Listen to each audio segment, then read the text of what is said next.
y'all? Ain't you a little bit too old for this?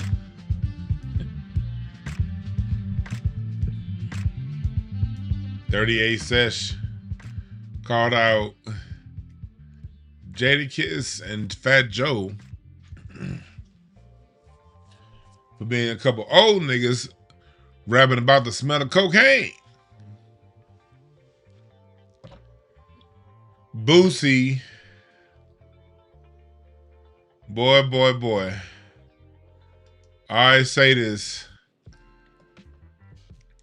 It's a such thing as being too keyed in on the hood. You can travel. It shows you can travel the world, but still not expand your horizons. He said that there's 600,000 gone from some white boys that he trusted to get a pardon from Trump. And today he's tagging Laura Loomer and all these people who don't give a damn about his black ass. And I'm like, bruh, this is embarrassing. I wish. That's why I say, man, the streets and the sidewalks gotta lean up. The people on the streets, y'all gotta have a square homeboy that knows something. And I mean that. The streets need, that's one thing the mafia understood. Okay, this cat right here might not be tough like Johnny Fingers, but he's a great accountant or some shit. Bruh, this is almost as bad. Like this, what Boosie looking at right now, and I don't mean this in any kind of disrespect because I don't want to compare the two, but let's just tell the truth. Boosie looking like the kind of nigga that will let his kids go spend the night with a white family's, with a white judge's children. I didn't know. I don't see race. I don't know.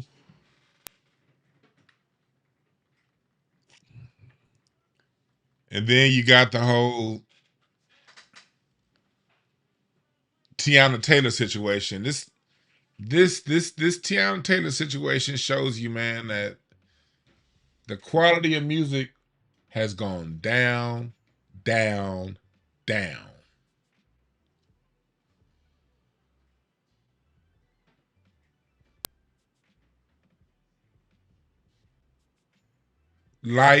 The quality of music has gone down. We're going to get into that. But before I get into it, welcome chat room. What's up, Melanated Beauty? What's up, C Diggs? Brooke is in the house. 225 Girl, V12 Hemi. D Banks, True Seeker. C Diggs, Shayla, James Seed. I appreciate all y'all for joining. Spirit Wonder. Remy up in the house. Dad Middle TV, Woody Mays, American Tradesman, Ben. And if I didn't get to you, my bad. Sinister. But let's talk about, let's talk about, let me hold on. Let me switch it here. I put this up on my Twitter. And what we're about to do is, we're about to show the difference between a singer, someone who's singing, and a singer. Hold on.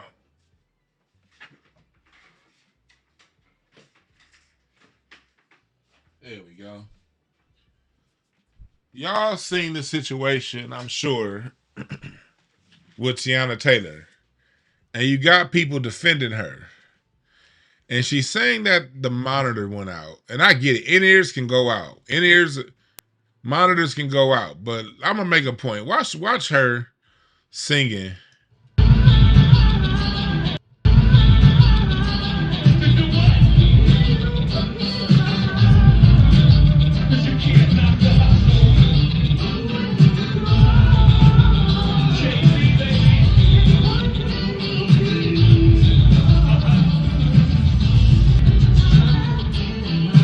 So you see that. Terrible. She was saying the monitors went out, but I get it. I've never played a stadium that big, but I played some very large venues in my time. And I've had the situation where monitors gone out. It's a tricky situation. But let me tell you something. If you grew up in the church, you can figure that out.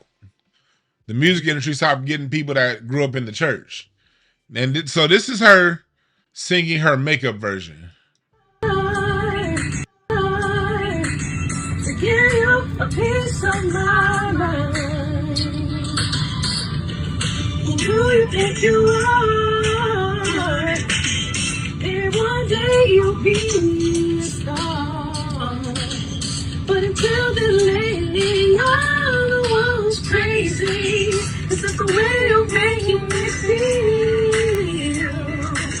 I'm just trying to get my life back on time. Yeah, come on. Life is hustle for real, yeah. Okay, voice kind of paper thin. And what they're doing is they're doing Mary J. Blige's version, which even Mary J. Blige's version of that song is a step down from the original. Let's go back to the original sauce of that song. Again, I can't play more than 6 seconds. So you're only going to get a little bit. You're only going to get a little bit because I'm going to play 6 seconds. But compare that to this. Who do you think you are? To give you a piece of my mind. Who do you think you are? Maybe one day you'll be a star.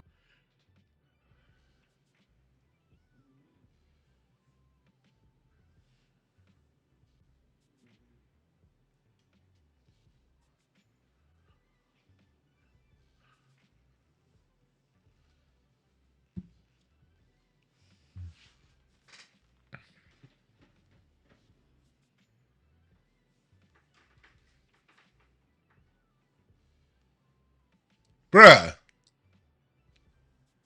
Can you compare the two? Can you compare the two? And this is why I talk about the quality of music. This, look, when you devolve to a Teyana Taylor, that's not a victimless crime. That's not a victimless crime.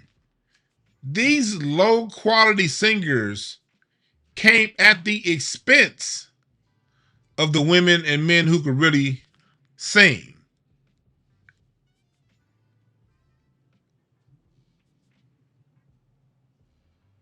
So Biggie,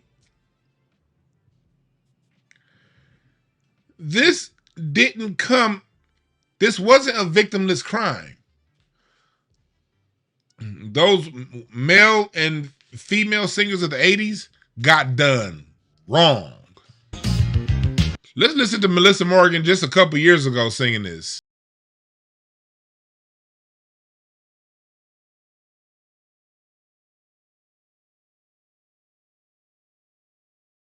Years ago, singing, I think at the time she was probably in her late 50s because I think she's like 61 or 62 now. That's her singing Fool's Paradise. Like, older Melissa Morgan is blowing that song out the water.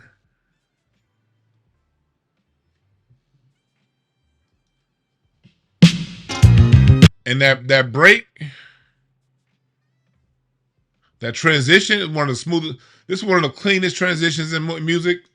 I never said. Here, this transition right here, man, production on 10. The music production on 10 right here.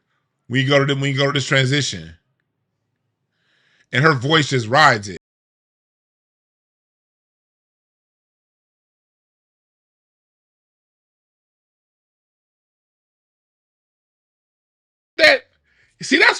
That's what hip hop took from y'all. People celebrating, okay, hip hop done took the best part of the song and made her the loop-de-loop. Yeah, and you know what it did when it did that? It took away those moments in a song that change your mood, change your feeling. The music is about feeling. Music is about setting time and place. And when you get real production and a real singer, they can set that. The reason why we have to talk numbers today is because we can't talk quality. There's no discussion over vocal. In the 80s, there was a discussion. Man, vocally, I like, you have Melissa Morgan, you have Stephanie Mills, you have Val Young, you know what I mean? Anita Baker, Alex Brown, you had Evelyn Champagne King, Shirley Murdoch. There was really a big class of great vocalists. Melba Moore, Melissa Morgan, what's her name was still around.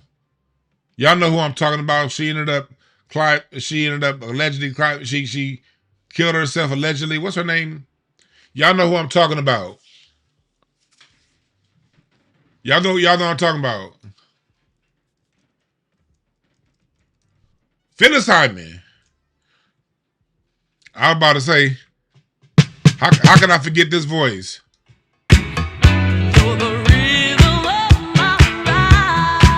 We had these vocals. We had that. We had Luther, Freddie Jackson. You know, Gerald Levert was coming around. His Papa Levert was still around.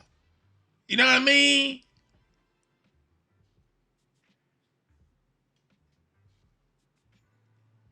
And when the 90s hit with Mary J. Blige, they realized they can get away with two things. A lower quality singer, but at least Mary had soul. Mary still at the church. I'm not mad at Mary. Like, I know, even though I may sound critical of Mary's vocal ability, she makes up for it in soul. She makes up for it in soul. Mary got that feeling. You feel Mary. And that's the most important. Even more important than singing is you feeling the artist. That's why the best music that we love, the most timeless music we love, most of us can't tell you where it placed on the charts. Because the charts and timeless music you love are two different things. Yeah, Mickey Howard, Vesta, Howard Hewitt, right? Shaka Khan was sitting around. It's like, so you'll get people coming around where, well, she can still sing. Everybody don't have to sing good. Yes, the fuck you do. That's why it's called singing. When we listen to mainstream music today, that would be like saying, okay, let's get rid of all of the NBA players. Let's get rid of Paul George, sorry ass. Let's get rid of Halliburton. Let's get rid of Jaylen Brown. Let's get rid of LeBron. Let's get rid of Steph Curry. And let's replace Steph Curry with the YMCA local all-star team. We're going to get the YMCA All-Stars. They are the all-stars of the Los Angeles YMCAs, the best players from the YMCAs. And we're going to have the YMCA All-Stars now be the NBA. And now Steph Curry and LeBron James, they now have to go play in high school gyms and in front of crowds of 30 people because nobody knows that they exist. You got Steph Curry, you got James Harden, you got Gilchrist Alexander, you got Jaylen Brown playing at the high school gym in front of 40 people, but you got the YMCA All-Stars winning Grammys and selling 100 million records. That's the equivalent of what's going on in music. Yeah, Kelly Price.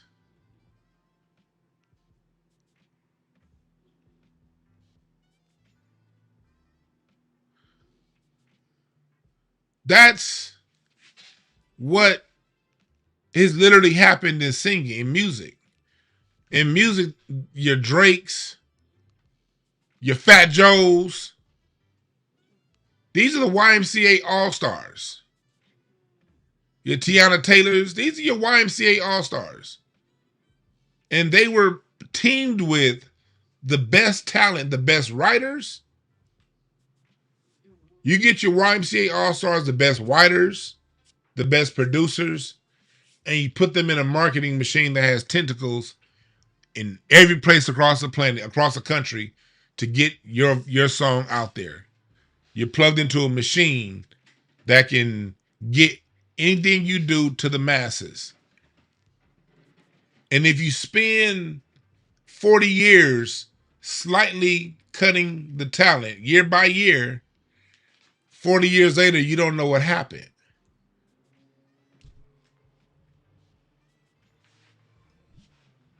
You know what I mean? 40 years ago, 1986. 40 years ago, this was the standard. That was the standard 40 years ago. But you spend year by year cutting the quality of singing, year by year, this becomes the standard. To give you a piece of my mind. Who you think you are? That becomes the standard.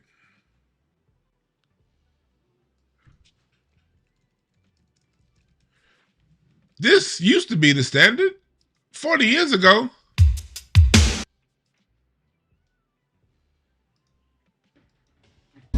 Somebody. Go to a good part. Go to a part.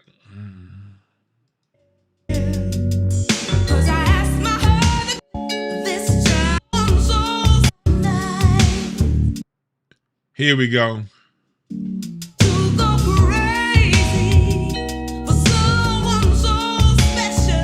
It goes from that high quality vocal to this. And one day you'll be a star. But what we don't understand is this, like I said, this isn't a victimless crime.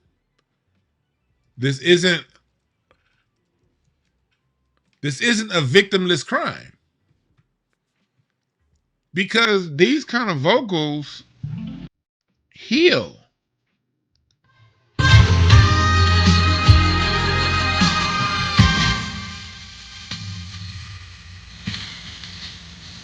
It took 40 years to get from that to this.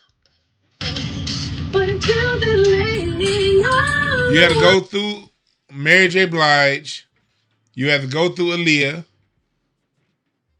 And then Beyonce bumped up the quality slightly. She bumped it up. And then it goes into Estelle, Rihanna, and now it's Kalani. Meanwhile, women that sing like this are still being born every day. But we don't get that energy. We don't get that spirit. So that's a quick little journey down line. He said, people like things differently nowadays. Let me tell you something, mask on or off. People don't know what the fuck they like. Music is all suggestion. What you like musically depends on what you're exposed to. You like what you're exposed to. Okay? So you're right. People may like certain things, but this is what you're exposed to. And that's what you're used to. But what I'm trying to tell you is music is medicine. And it has a lot of healing properties. And we as a listening base, because we're exposed to bullshit every day, is we don't experience the healing properties of music. The fact that music is healing is that's a scientific fact. But guess what? If music is healing, guess what? It's also destructive. Music is a tool that can be used to heal. It's a tool that can be used to destroy. And there are people out there that make these decisions that are far smarter than me or you or any of us in this room. They have access to any study they need from Harvard, Columbia, or any other university. And when the point is to lower the vibration, appreciate Eugene, the $10 Cash App. I appreciate that. When the point is to keep people separate and in the low vibration and in a mood, then the music is one of the conduits to make that happen. What do they say is happening right now in society? Depression's at an all-time high. Suicide's at an all-time high. you have to ask yourself why. This isn't the first time we've lived in a Gilded Age. This ain't the first time people been poor. This ain't the first time none of that shit happened. But this is the first time the music's been poisoned. You ever think about that? The last 40 years. 50 years. This is the first time the music's been poisoned. You don't think that has an effect? If music can heal, it can also do what? Destroy. So now, no different than food. I'm a fat boy. I get it. If I could still eat McDonald's, I would. Because that shit tastes good than a motherfucker. It just don't come out right. You dig? But anytime I pick up a Big Mac, if I decide to, I'm not going to sit here and be like, man, this is just as good as a kale smoothie. No, the fuck I'm not. Be realistic. I'm going to eat this fat ass burger and these fat ass fries, and I'm not going to lie to myself and say that it's just as good as a kale smoothie. Okay? Music has the same properties. You dig? I appreciate that mask on or off. This isn't, again, that's why I keep saying, this isn't a victimless crime, and we have to transcend past our personal likes and dislikes. When I would listen to Dr. Sebi, I wouldn't be like, man, I don't care what, man. I like steak though. Like, nah, that nigga to study food way more than I did. I'm not gonna be like, man, he tripping, man. I'm still gonna eat my, man, shit, fuck that, man. He don't know what he talking about. Bacon good. Dr. Sebi tripping, man. Bacon good. No, I'm be like, nah, he right. Now I'm still gonna eat this bacon, but I'm not gonna say the man's wrong. You dig?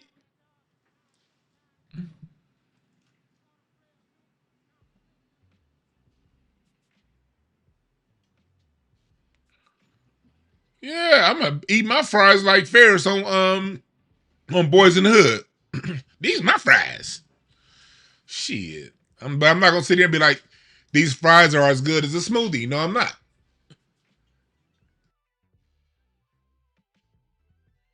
We got to be realistic.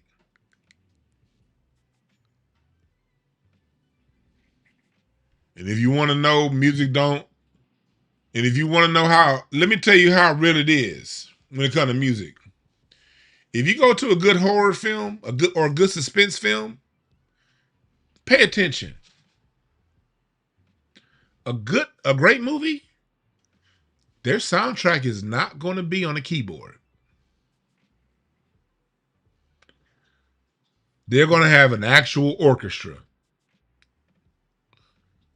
When they got to play that for you to get scared, they're not going to get a keyboard out. They're not going to get a sample from Fruity Loops. They're not going to get MPC drums. When there's a budget behind a major motion picture, that will be a live symphony, live drums, live everything. Because live is how your emotions can be manipulated and drawn, opened and closed. They're not going to fuck around with no pads in a movie soundtrack. Okay? That's the check. Whenever you say some things, you always want to have a control. You always want to check whatever you say against other things. What other areas of music used in? Oh, music is used in movies. Well, they've been using they've been programming music electronically now for about 45 years in mass. 81, 82 is when the electronic programming of music started to really take hold by 80, 81. So for about 45 years, they've been the music industry has been using these program sounds. Well, why haven't the movie industry flipped over to program sounds?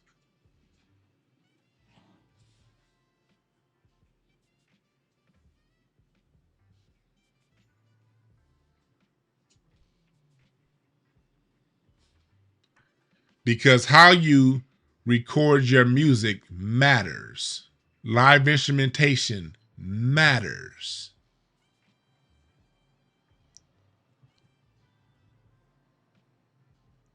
Let's move on. Boosie badass. Boy. Look at this tweet he just put up. He said, can the names above please make a truthful statement about having contact and they said or no contact with Bergman and Wall about my pardon process. 600,000 was taken from me with your names mentioned in emails by these people: Laura Loomer, Mike Cernovich, Erica Kurt, Nancy Mace. I don't know if that's how you spell it. I don't know. Mike Johnson and bruh.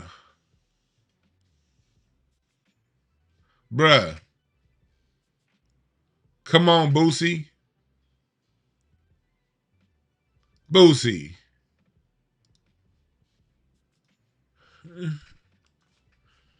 Will hip hop ever grow up? That's the question. Not all hip hop, but the style of hip hop that gets the most attention.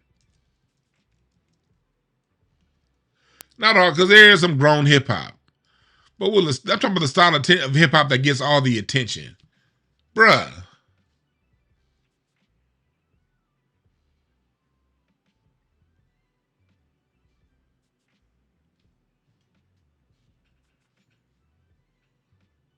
You think these white folks are going to help you out, man? Laura Loomer crazy ass said, I don't get involved and I have no idea what you're talking about. No offense, but I also have no idea who you are and have never heard of your case. Seems like Bergman is using people's names without permission to get business. That's also not how the pardon process works. You can't pay for a pardon. Not sure who told you how this works.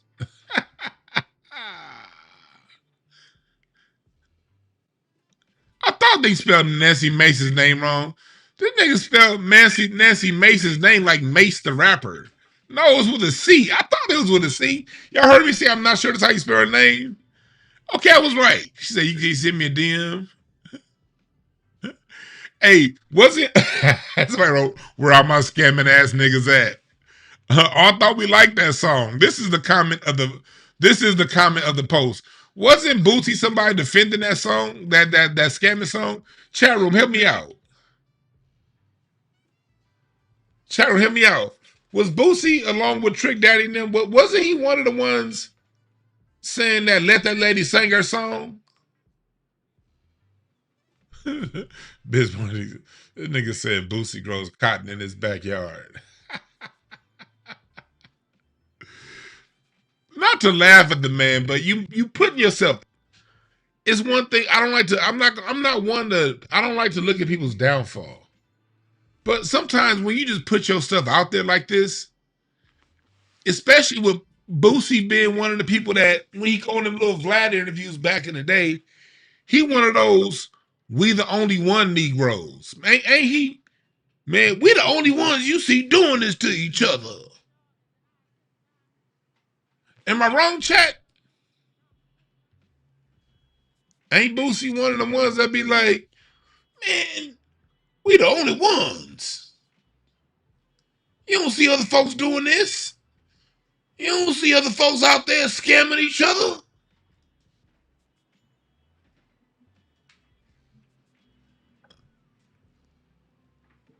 This goes to show you, man, scammers come in all colors. But when you celebrate scamming,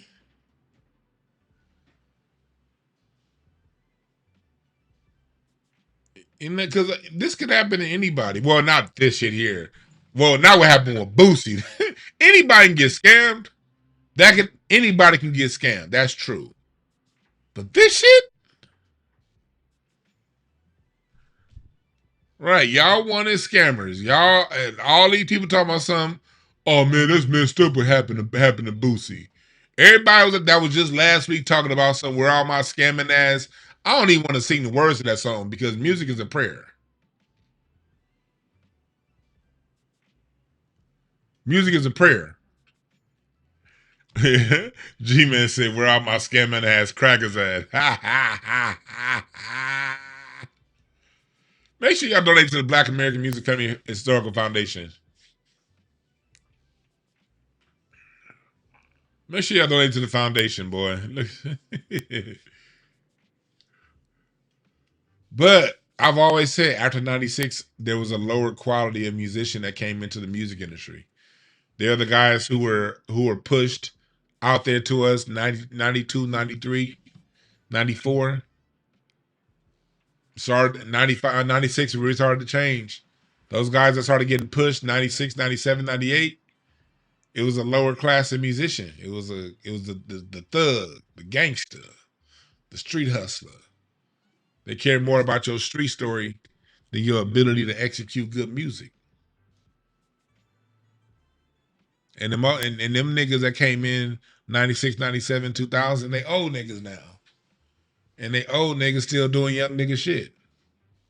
How you this old going through this, man? You didn't at least hit the chat GPT up? Hey, like, what's the process of a presidential pardon? Let me see. Let me try something. Let me try something.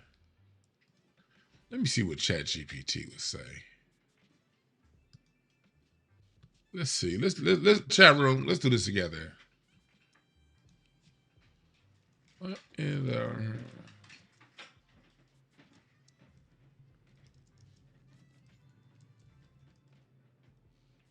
what is the process of getting a presidential pardon? Okay. Determine eligibility. Complete application.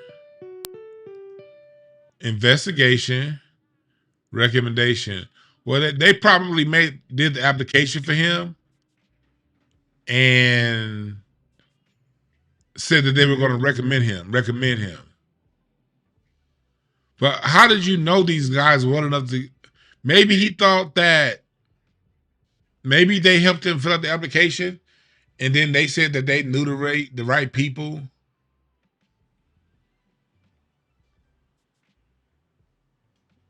I don't know. Maybe they told him for 600 grand, we'll recommend you to the president. I don't know. But the motherfucker paid some scammers 600 grand to get pardoned.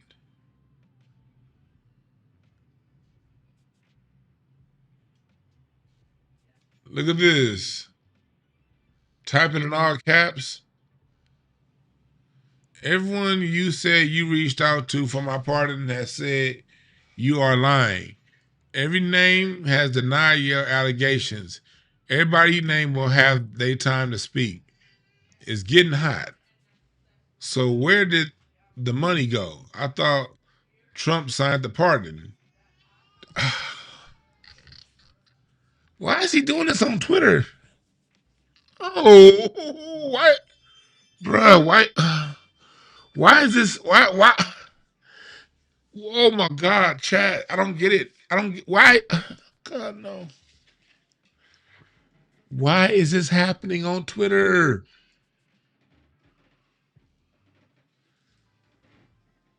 You should have did. He said, I thought Trump signed the pardon. I thought you had the president on speed dial. Hold on. Boosie fell for somebody saying they have the president on speed dial. Well, did you at least ask him to call the president in front of you?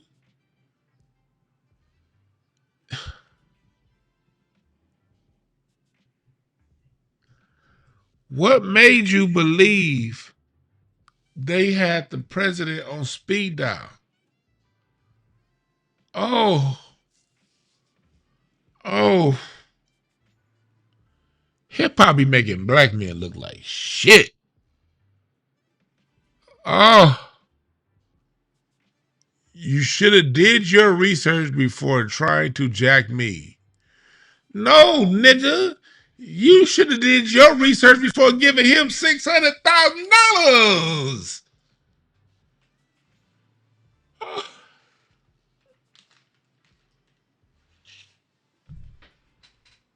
Oh. Oh. This is hard to read. Is it just me, chat, or is this hard to read? Oh. Jack, shut your lying ass up. Talking about this stuff in Houston messed up the pardon. You were sued in March. This happened at the end of May. Don't start lying now. I gave you 3 months to send my money back. Talking about Trump signed the pardon. Got me running around the damn house jumping saying you just talked to the president. Well, nigga, why wasn't you on three-way? They got three-way, don't they? You played with the wrong one. I'm suing y'all in federal court. Now, Ponzi scheme out the 9 victims y'all got this year. I was the wrong one.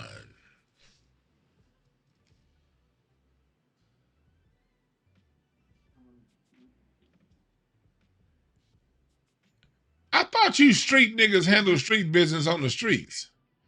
This sounds like some street business to me. Oh, look at this dude that said you got robbed by some white boys and ran straight to the authorities that are handling yourself. Right. See? I thought you was street.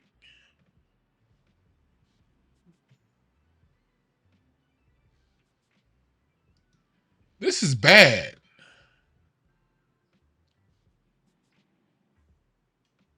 This is bad. Huh.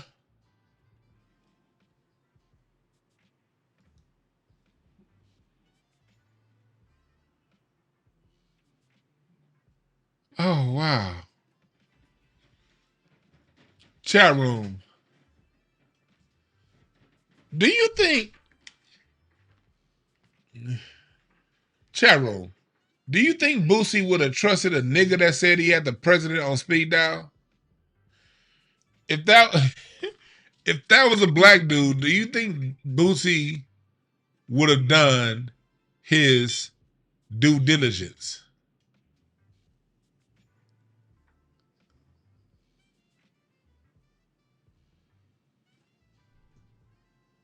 It's like the minute, and this is not an indictment on white boy. This isn't me talking about white boys. This is me talking about you niggas. This is a fact. White boy come walking in the room, 80% of your judgment goes out the door. 80% of what you would have put 80% of the scrutiny you would have put another black man through, especially with a lot of them jailhouse niggas. Not all of them, but 80% of the scrutiny you put a nigga through, you get him a pass. The president on speed dial. Bruh, that's another Saved by the Bell reference. That's something that goddamn Zach Morris would say to impress Jesse or some shit. What's up with black folks getting caught up with these Saved by the Bell references?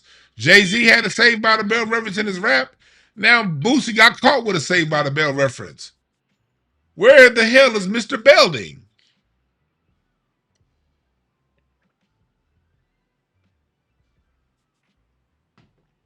Where is Mr. Belding when you need him? God damn. You too old for this.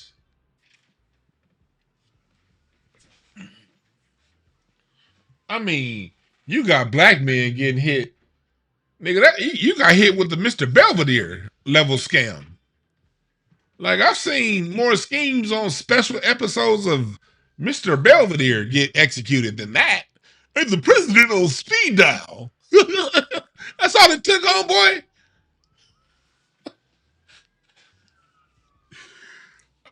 I've seen better schemes on Out of This World. Would you like to swing on a star? Oh. Nigga, what? I mean, y'all remember the special episodes back in the day? When they would have a special episode and it would be like Eddie Winslow. It was a special episode of Saved by the Bell, and Jesse was like, "Is that a roach?" When it was like, "Don't smoke," the whole "Don't Smoke Weed" episode of Saved by the Bell, or the one on the Family Matters when Eddie Winslow got beat up. That was my favorite episode of Family Matters, by the way. Y'all remember when Eddie Winslow got beat up by the Dragons? That was, like Eddie Winslow used to piss me off. So like when Eddie Winslow got beat up by the Dragons, that was my favorite episode ever of Family Matters.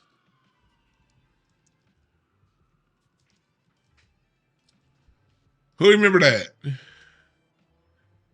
They were like, Eddie, who remember this? Here it is. Y'all remember this? This nigga Boosie got scammed by the Dragons. How can you arrest these guys? Yes, we can, and we will. Good. But 2 hours later, the Dragons will be right back out on the street. What? Here. Why? Place else where all of this happened. So these hoodlums can just do whatever This they is the want greatest and get away episode with ever. it? Well, I wouldn't go that far. I would. Eddie!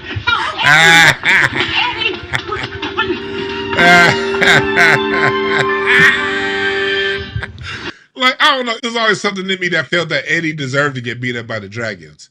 Whatever Eddie did to get beat up by the Dragons he deserved that fade. Because Eddie Winslow was corny as hell. So Eddie Winslow got beat up by the Dragons. But Boosie got scammed by the Dragons. If you don't get this special episode of an ABC TJF Friday 1989 episode, I got the president on speed dial, and that's enough for you to give him $600,000.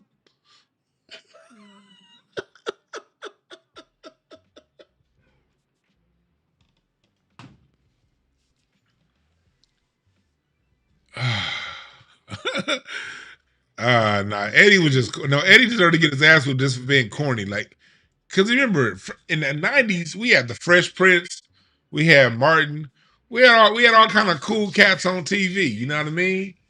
But Eddie was, out of all them, like, man, even Carlton was cooler than Eddie Winslow. Come on, am I wrong? Even Carlton was cooler than Eddie Winslow. The Carlton dance? Come on, man.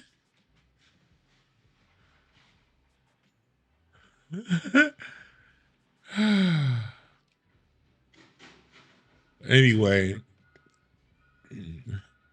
this nigga Boosie got scammed by a goddamn. Let's move on, dog. I can go all day laughing at this shit because he said, I can't get over that. Boosie, you better listen to Frankie Beverly. I know I bought it on myself. I have no one to blame but nobody else.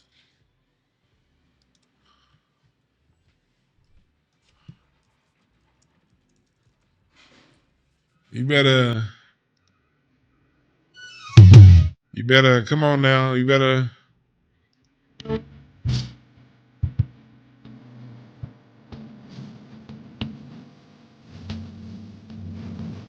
I know I bought it on myself.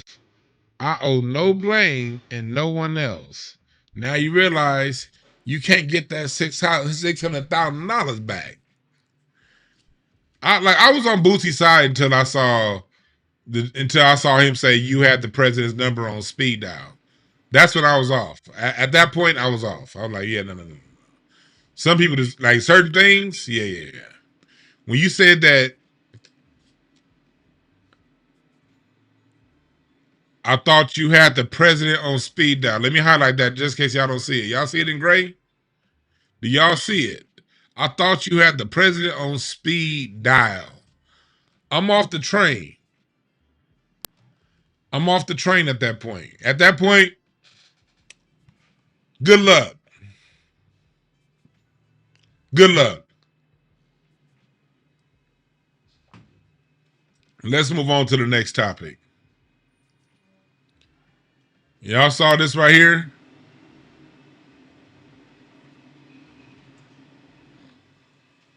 It's going back to growing up and hip hop growing up. Boosie, don't let a white man say he got the president on speed dial. You just gotta take that 600,000 as a lesson. That just gonna have to be a lesson, my brother. Do some Vlad and get linked back up with Vlad and get your channel popping. Do some shows.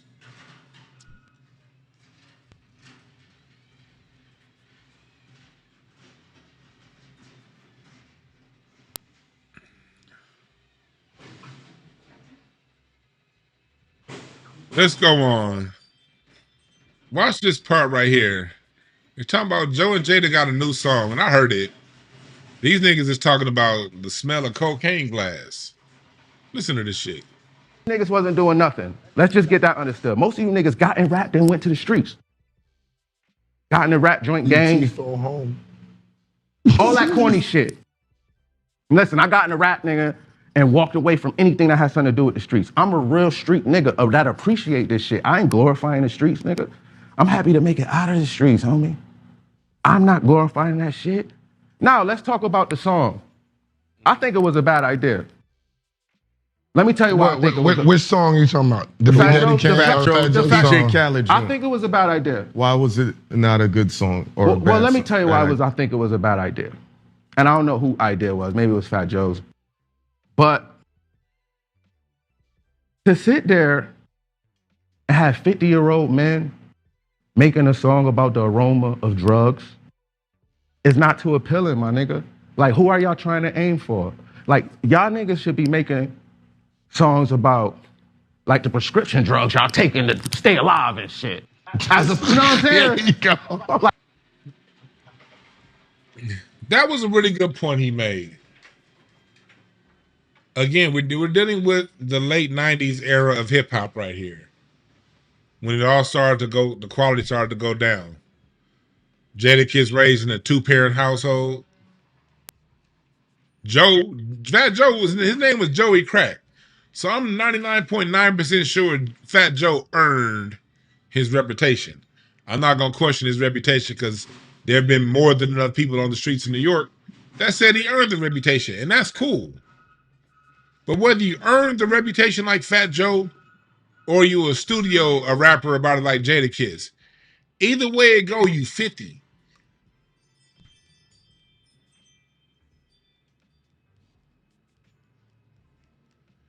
Either way it goes, you 50.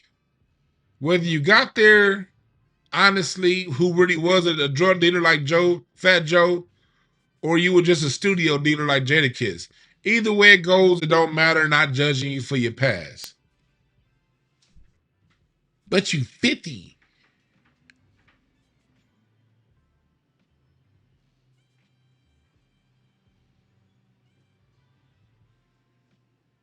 You 50. These are the same people that are celebrating where all my scamming ass whoopty at.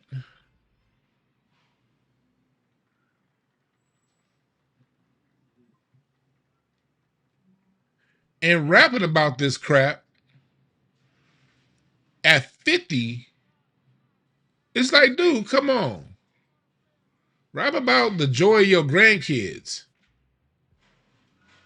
Nigga, rap about getting up, out that tax situation, Joe. It's a lot of artists that go through tax situations like you did. You done did your thing and you done got out of that. I'm pretty sure people want to hear some music about how you danced your way out of that situation that a lot of brothers in the music industry go through, that young rappers will go through. Rap a song about teaching these young rappers how to avoid that, because the music industry be screwing y'all over and not doing y'all taxes right. And y'all be having accountants that are taking y'all money when you think you paying taxes and keeping the money in their pocket. Rap about that.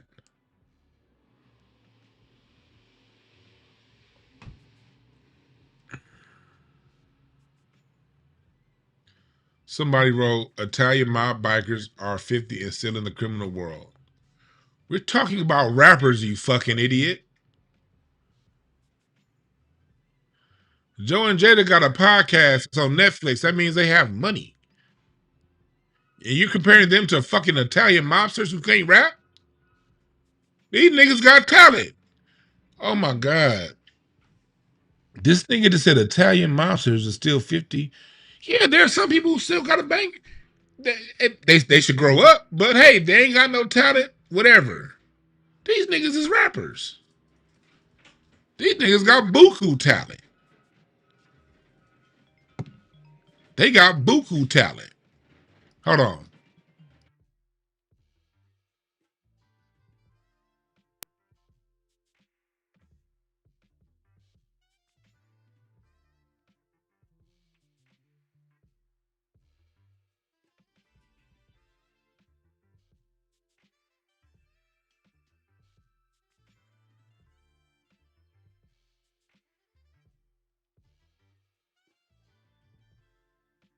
Hold on one second, y'all.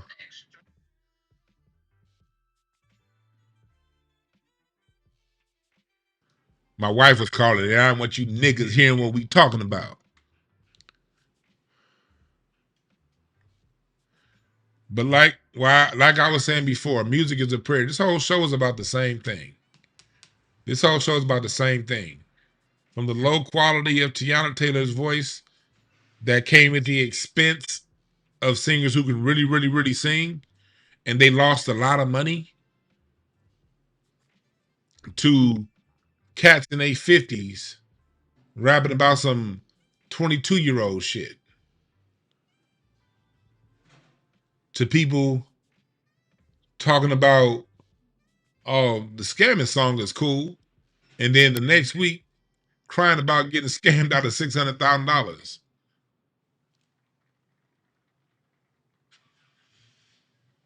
Like, it's a crazy world, ain't it? The rap world went to saying, man, spin that as a song of the summer, to saying, oh man, that's fucked up, man. Boosie got scammed. Well, look like them scammers done spun that.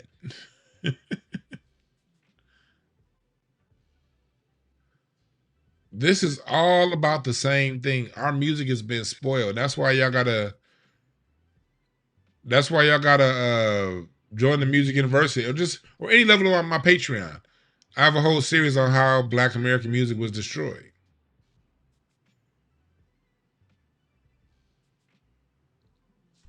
Someone wrote, everyone who sings are not singers. Exactly, and that's the problem. That is exactly the problem. Everybody that sings are not singers. That's the problem.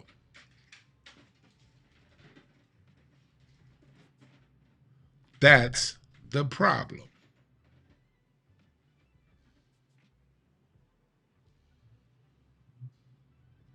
Yeah, don't block them. Don't block them. Don't block them. Just roast them. Don't block people who dissent. People can dissent. That's fine. That's fine. Don't block them, mods.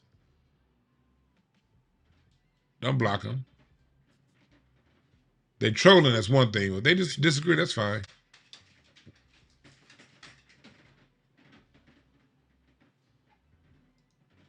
Derek Folks said, Joe's playing a smart game. He has a great rapper like Jada around that legitimizes him as a great rapper than he really is. Right. I'm telling y'all right now, the story in 40 years, y'all see how they put Fat Joe's face everywhere? He's at the Knicks games courtside. He's at the Yankee Stadium rapping. In 40 years, when we're all gone or when we're all old, Fat Joe is going to be just as legitimate in hip hop as Ice Cube. That's going to be the story in 40 years, I promise y'all. Fat Joe is going to be seen higher than Rakim. He's going to be seen higher than Tribe. Like Tribe Called Quest won't even exist. Q-Tip won't exist. Phife won't exist. DJ Quick won't exist in 40 years. You know what I mean? It's going to be Jay-Z, Cardi B, and Fat Joe. Those are going to be the faces of New York hip hop, and Biggie. And Nas will be the offshoot. Nas is going to be the one in 40, 50 years, when kids are in their 20s, they're gonna be like, man, Nas, I know Jay and Fat Joe, man, they was the best hip hoppers ever, man. But that Nas was no joke too, man. But then somebody gonna be like, but Nas didn't sell as much as Cardi B. Cardi B outsold any Nas project. They be like, yeah, you damn right. So Cardi B, my man. Man, they're not gonna talk about the X Clan. They're not gonna talk about Grand Poobah. Hell, they act like Grand Poobah don't exist now. LL Cool J will be treated, I don't know, maybe the way Buddy Bolden is treated in jazz, kind of like, okay, yeah, he was the golden era of hip hop will not be the era spoken on. It will be the post 2000s record chart era. It will be the 2000s and the 2020s. That's the era that's going to be spoken about. That's going to be the story. I hope I'm wrong too. But let me tell you something. As long as these borough fight niggas in New York tell the story, that's how it's going to end up. Because these niggas don't look at how they elevate Jay-Z over LL Cool J now. These niggas want to rid history of LL Cool J now. Just watch these podcasts. Watch Charlemagne. Watch watch all these little mainstream hip hop watch the hip hop podcasts that are out now. Look at how they treat LL Cool J in living time.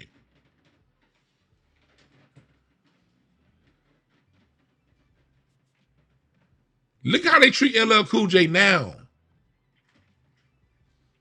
Man, he was dope, man, but he wasn't as dope as Jay-Z, and Jay-Z sold. The minute they put the conversation on record sales, Drake and Cardi B gonna wipe all you niggas out. And I'm be laughing. Nicki Minaj. Nicki Minaj is gonna be seen as greater than Queen Latifah. People are discussing right now Nicki Minaj passing Queen Latifah. People talk about that now.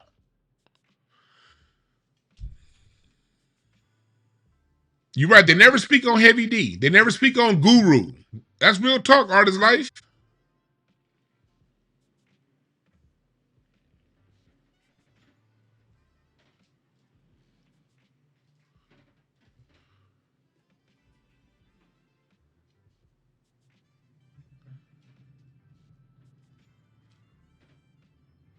Yeah, LL had more range, rapped about more topics. LL had a natural. See, the thing is, here's why LL is always better than Jay. LL's rise was through the streets. The streets anointed LL. The corporations anointed Jay-Z. That's the difference. Jay-Z is corporate rap. Me and Larry talk about this all the time. You can go back to Hot 97, Jay-Z or Nas conversation in 2001. The streets chose Nas. Hawaiian Sophie. Chat room, when did Hawaiian Sophie drop? 1988, 89? Hawaiian Sophie dropped in 89?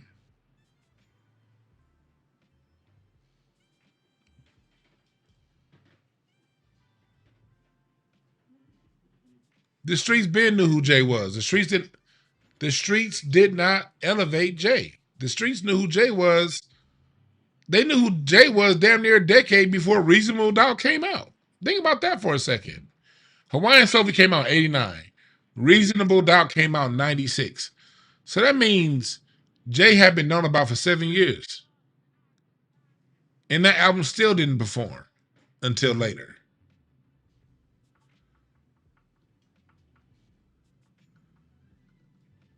LL put on a whole fucking rap label. That's LL. LL Cool J put on a rap label.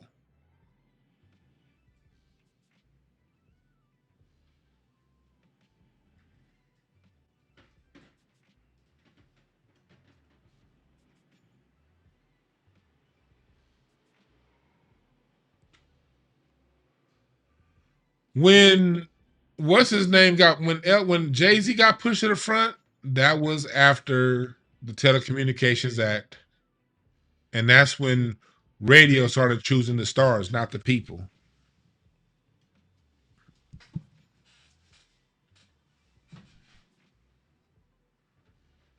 LL put on a label. Jay got backed by Leor.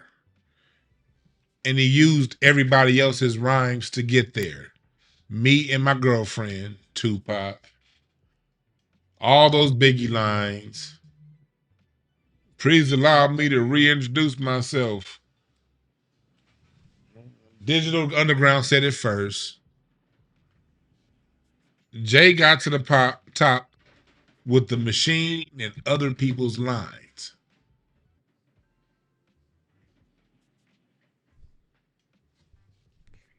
LL put a record label on with his own lines.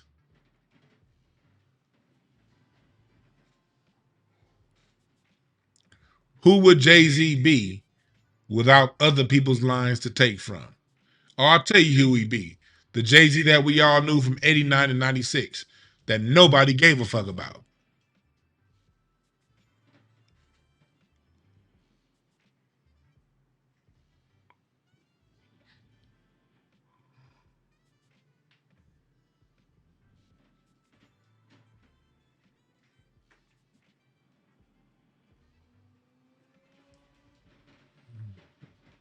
No, that's lyric jacking. That's not homage.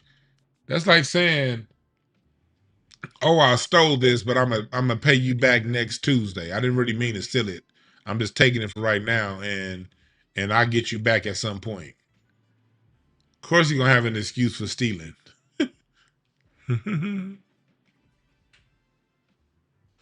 Of course. 99 Problems, Ice-T, right? He took the best of everybody else's raps and then made his own rap around the best of everybody else. That's what Jay-Z did. He took your rap and rapped his own lyrics around your rap. What's up, caller? What's your name? Where you calling from? What's up, brother? The one is Chris from Texas. Chris from Texas. What's on your mind? Hey man, you hit it on that on that vocalism, bro. Bro, you hear it. Yeah, cause I heard it since a baby, cause my mother is a vocalist, so I have that ear to hear vocalism.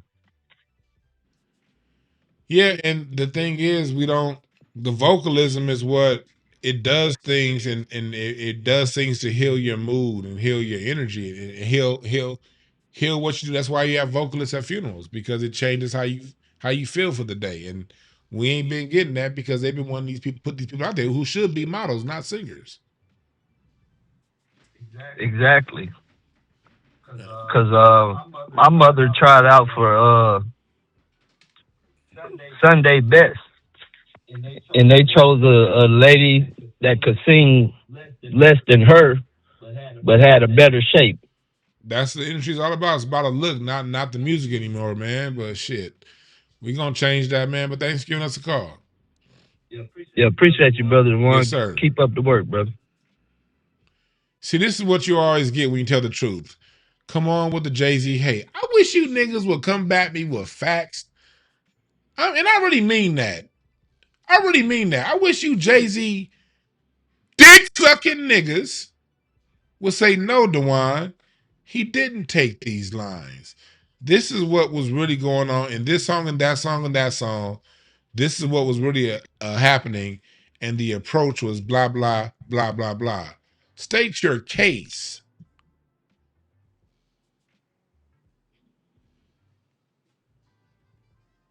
If the only thing you have to say is hate,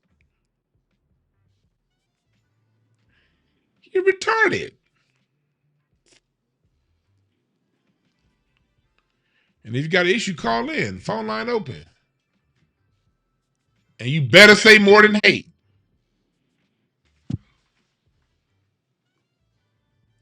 Nobody's right all the time.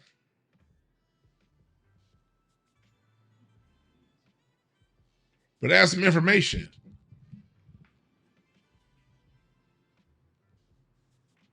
Here's the other one. I understand you just no, don't do that gay philosophy, brother. I'm not part of that community. It's not about like. You just say anything. Okay, Well, say something in return to say that I'm wrong. Y'all cats be going too far into that LGBTQ shit.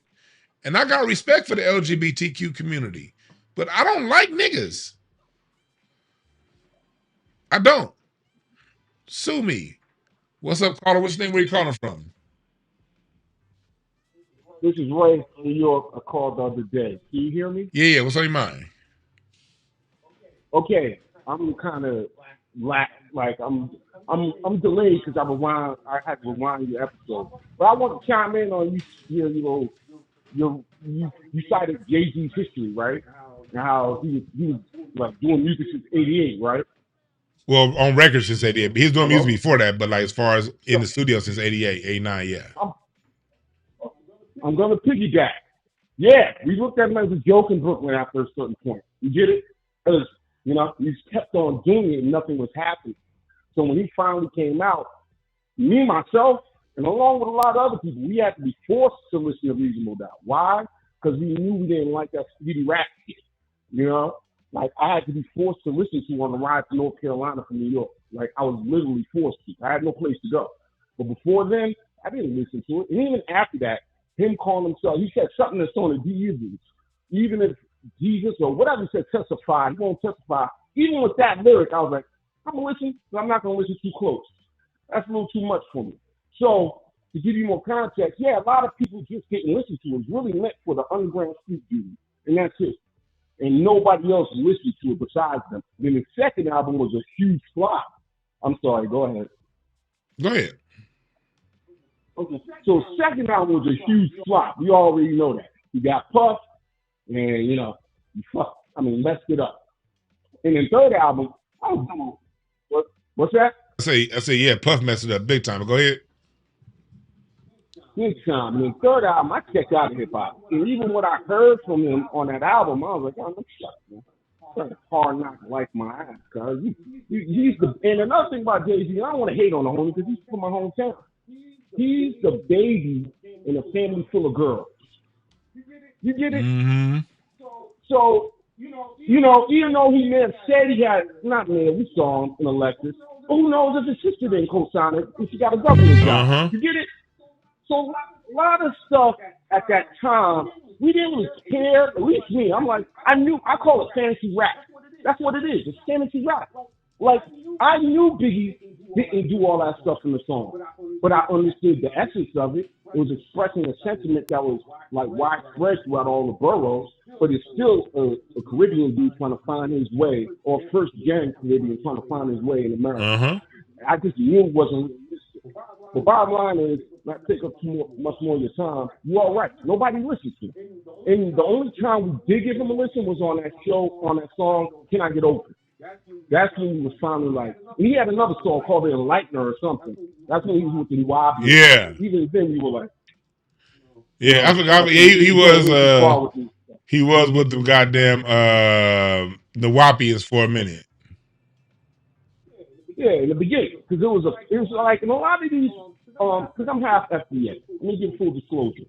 A lot of times when they were in those groups like 5%, the Wobblies, it was really a fashion statement. It wasn't necessarily something they really believed in. It was just something we all did. Like, I have a theory. Mm-hmm. I don't eat pork not because I'm Muslim.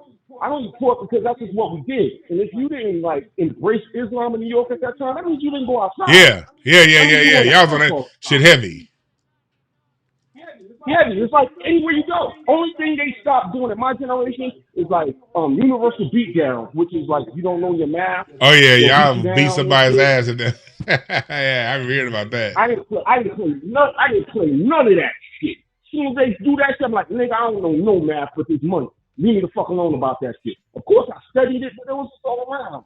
It was just all around. But that's all I'm gonna say. But I just want to piggyback on a real life like experience. Nobody listened to Reasonable Doubt. Nobody. And I'm done. And thanks for your time. Well, thanks for giving us a call, brother. Yeah, I remember being in high school hearing all this shit. I'll never forget when Jay-Z dropped this. When Jay-Z dropped this. That's why you gotta watch your friends. You got to. And then you heard that beat. Hey, who you ask? I remember when he dropped this. Wait, here you go.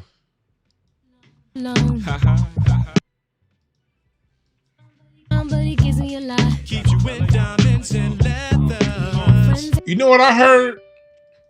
I'm gonna get right to you, Carter. I'm gonna get right to you. I remember being in high school when that dropped. I think that was like 96, 97. I remember, you know what I heard when that dropped? I first heard 7 Minutes of Funk, of course.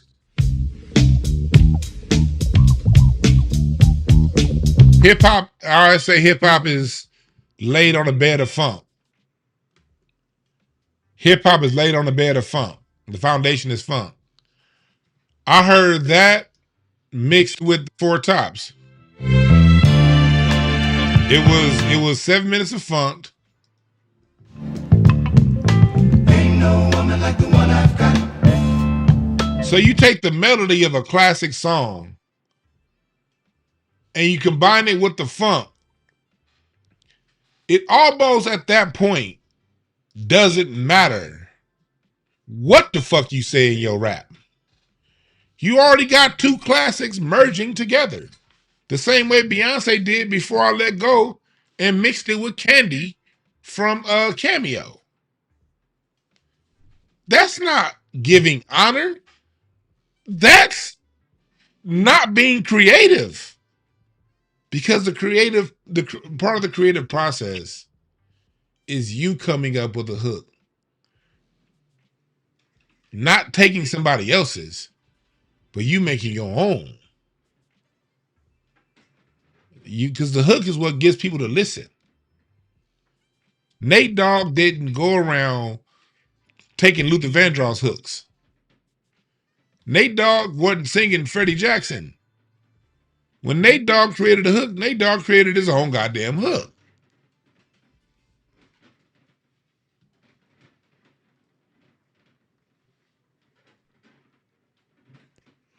No, everybody did not use the same records. No.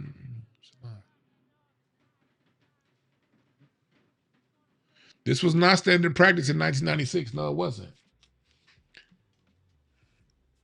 It was not standard practice. It became standard practice as you got into the 2000s. It became standard practice. But no, this was not the standard practice in 1993, 4, 5, 2, 1, 89, 90.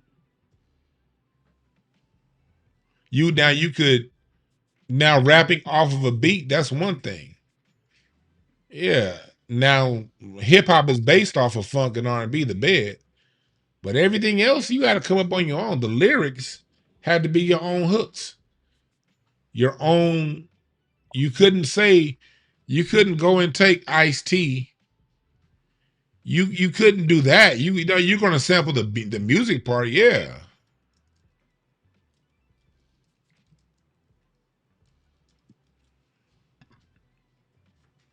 I personally thought Ice-T's version was more soulful.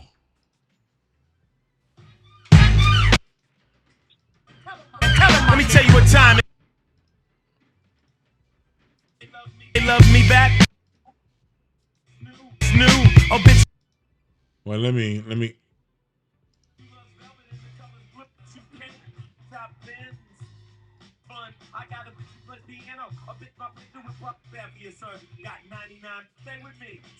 So if you're having girl problems, I'll prepare for you, son. Got 99 problems and a bitch ain't one. Hit me. Yo, that shit goes. That goes. Only difference between Ice-T and Jay-Z was Jay-Z was plugged into a machine when Ice-T wasn't. By the time Jay-Z comes out, having girl problems, I feel bad for you, son. I got 99 problems, but a bitch ain't one. I got the rap for I thought that Ice-T's version had more soul. And the Black Album. The Black Album was an album that Prince shelved. Prince had a Black Album that was supposed to come out in like 1988. But that's when he started getting into that Jehovah's Witness shit. And it had some themes and that he didn't really want on that album. So Prince sat on his Black Album. And then like sometime around right around the time they came for him to get out of his contract, he renamed it. I forgot what he renamed it, but he ended up releasing it. But the Black Album was this mysterious album Prince was supposed to release. So when we all heard Black Album, it reminded us of Prince. Gods don't steal from gods. Gods create their own. I don't see Jay-Z as a music god. But you niggas can be sold on anything. Yeah, X-Rated, Jay-Z's version on Hollow and Empty, right. Ice-T's version had way more soul.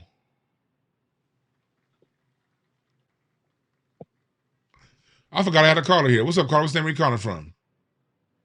What's going on? LC, Crenshaw District. I'm a regular. What's up, my brother? Yeah, I remember you. What's going on, my brother? Not much. Hey, to piggyback off what you just said, remember that line that Nas said, Carol Swan got an album called Blueprint First. You could say the same thing about Jay-Z and Prince. Yeah, KRS-One had the Blueprint first. It was a lot. Jay-Z was really good at stepping in spaces that have already created an imprint. He's almost like how Christianity took Christmas, something that was already there, and turned it into Christmas. Took Easter, the rising of the sun, first Sunday after the first full moon, after the spring equinox, and they took a old school tradition and then turned the old school tradition into Easter. Turned the old school tradition into Thanksgiving. That's Jay-Z has the complete American format. That's how America works. He's a European. That's what he is. Jay-Z is a black European. He does what the Europeans did. He take what they did and imprint his own thing on it. I ain't mad at him, but I'm gonna call a spade a spade. Right. Yeah, for sure.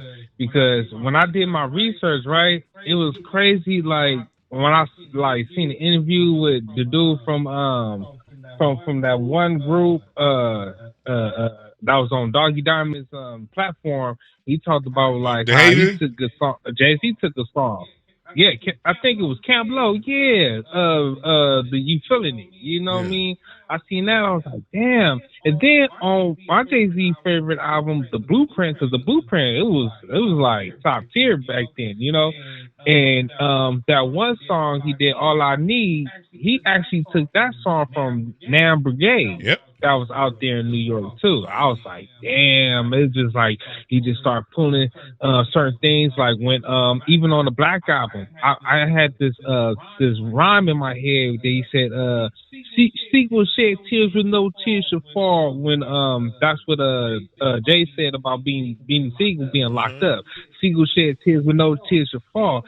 Then when I start doing the research, he took that from Chuck D. Public Enemy. You know, Black Steel in the Hour of Chaos. I was like, damn, but he know how to take certain lines like that Biggie line for that Excuse me, miss, song. What's your name? Can I come? Basic, like Luther Vandross. Right. Even that song, Give It To Me. That good. Yep. Yeah, he took that Biggie line, and on top of that, that was an Oshino song. That wasn't really Jay-Z's song. That's why you hear Oshino on the hook, though. Yeah. You know what I mean? So yeah, that's all I have to say though, you know what I mean, to like add clarity to what you was already saying, because this is like a great topic for me, and I always want to like, you know, give my 2 cents on things, you know what I'm saying? Because like, because I have 2 friends who's like Jay-Z fans, you know what I'm saying, who Jay-Z can't do no wrong, you know what I'm saying? They part of that dick riding brigade, you know what I'm saying?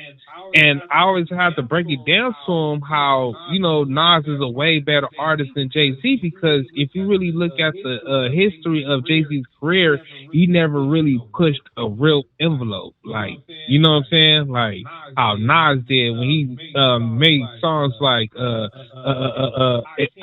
Can, you know what I'm saying? At a time where nobody was doing songs dedicating to children, saying, you know, you don't have to be a gangster, pimp, or hoe, or anything like that. You know what I'm saying? He put out a song just like that in the time where it's most needed. You know, like the song he did, I Gave You Power, where he put himself in the place of a gun. And that's why the people chose Nas over Jay. We gotta remember the industry said, "Nah, fuck that. We giving you Jay," and they just kept giving to us over and over and over again, man. Thanks for giving us a call. Yeah, it is good that you pointed that out, like, and you make a comparison to how they was pushing LeBron too, like with that commercial, and he had the Nike deal and everything like that. It was like they invested, and they did that at the same time they were shitting on Iverson. The people chose Iverson before that. They were at a campaign against him. But I got to keep the show moving, man. Thanks for giving us a call. Oh, thank you so much. Appreciate it.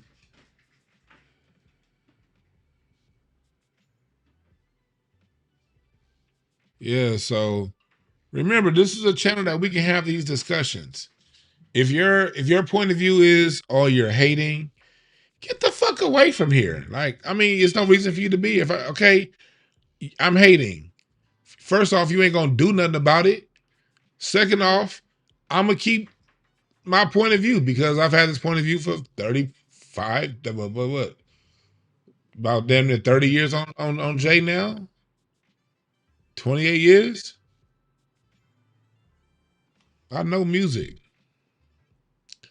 If you want to have a discussion about it, if you're going to tell me, okay, other artists bit lines like that, then we can have that discussion. Name the artist, name the songs.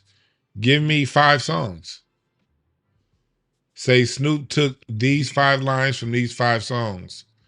Say Tretch to give me 8. I'm gonna say give me 7 songs. I'll give you about 15 J off the top of my head. So I'm just gonna, since I give you 15 off the top of my head, I'll split the difference and say, okay, we can have a discussion. Give me 7 songs where these lines were taken and put in and made as the primary hook to these person's hits. And we're gonna have to go music pre-96. Because again, after 96, when we got to the 2000s, the shit got normalized. In the mid 2000s, it got normalized. And with Drake, it's all the way normal with Drake. So now, but we're also dealing with a lower quality of artists. I'll say, okay, now give me, if you say everybody did it, I'm going to say, if everybody did it, okay, then give me 5 artists. And out of those 5 artists, give me 7 songs and reference the songs. And then we can have a discussion. But if your point of view is, oh, you're hating, I ain't got shit to say to you. What's up, Carter? What's your name? Where you calling from? What's up, Juan? This is Lando again from Arizona. Lando from Arizona. What's on your mind? Man, I just wanted to run this by you, man. I was gonna say, like, some of it, what I also seen too, it also coincides with back in the day when there were all teams in basketball. Like, so you had the Lakers, you had the Celtics, you had the Bulls, the Pistons, and it was team ball. And that was the same time all the bands. There were more bands that were all together like a team. And then they started pulling those people apart. You need to go solo. You need your own team. Do you feel like some of that was around the same time, or am I just tripping? Well, you had the solo thing. You mean like as far as like in basketball? Well, I'm comparing the basketball to the music because it's like you have a great band and great singers, and then they try to pull the one singer out of there and make him do a solo. Yeah, that's the industry. The basketball was all teams. What happened was basketball started to get marketing as individuals with Michael Jordan. It was teams before Jordan. Jordan was the first one they started to market as an individual. And players like when Shaq went to left Orlando and came to the Lakers, people are talking about LeBron started player empowerment. Stop it. LeBron was the first one to team up with other great stars. It used to be people would leave their current team because they don't feel that general manager has what it takes to build the right team around them. And then they would go. Music, on the other hand, how it works is somewhat similar, but it's different. In music, how that works is you have there's a record industry hell bent on splitting groups up and splitting black people up and splitting black unity up. So what they do is they come in with these groups, they pay one person all the money, and then everyone else is put on salary, and they use money to divide people. Then out of that group, Harold Melvin was the one that got the contract. But out of that group, Teddy Pendergrass was the singer. So as much as they may have wanted to stay together, Teddy Pendergrass for all those hits was only getting a salary for his songs, and Harold Melvin was keeping the money. And they use that money to drive a wedge and say, because they already have a plan. Okay, we're gonna get we're gonna make money twice. We're going to make money off the group, Right. and we're going to make money off individuals from the group. And so that's kind of baked in the cake with black music versus white music. When a group comes in, there are even splits between everybody in the group. Now, if someone produces and does more, they get that. But as far as like composition splits, they're all even throughout the group. So white groups are less likely to want to be split because it wouldn't be a money thing. Black groups, the way the contracts are given, you see in the Earth, Wind, and Fire documentary, when Maurice White brought the whole band to get the contract signed, the executive said, no, we're not signing on them, we're signing you. So later on in the movie, they made Maurice White look like some kind of evil demon that didn't pay anyone. Well, in a lot of ways, he was an evil demon because he didn't pay everyone in certain ways, if you want to look at it that way. But really, artists aren't accountants, and they understand that you're an artist, not a money person. So you're going to fuck this up because you're an artist. That's why I gave you the money, so you could fuck it up. So at some point, I can make, after I'm done making money off y'all, I can make money off all y'all as individuals. You see how I go? Right. Got you. That makes sense. I was just wondering if you seen it. Like, that makes perfect sense what you said. I was just wondering if you saw any correlation to how they broke teams up and how they broke groups up around, mid late '80s or whatever. Try to have it. I can't say they really broke teams up. It was just a difference in marketing. Because it was the expansion draft that made teams less powerful because it was 5 new teams. So it was less concentration of talent. All right? Okay. Yes, sir. Appreciate you. Yeah, they bake you in the cake with the music, how they gonna break you niggas up. Oh, we gonna break you up. We gonna give this nigga the money because we know he ain't gonna handle it right. And then when it's time for the breakup, we gonna start to come in and divide. Like Leo Cohen came in and, according to Professor Griff, came in and started whispering in Chuck D's ear. According to Professor, I wasn't there. It's something Professor Griff said. He said Leo Cohen kind of got in Chuck D's ear. Dame Dash said Leo Cohen got in Jay-Z's ear. They always get people to get in people's ear. You better than them niggas. What's on, man?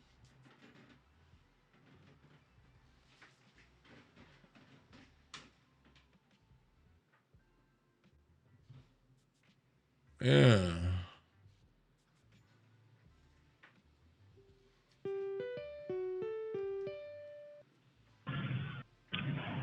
What's up, Carl? What's the name? Where you calling from?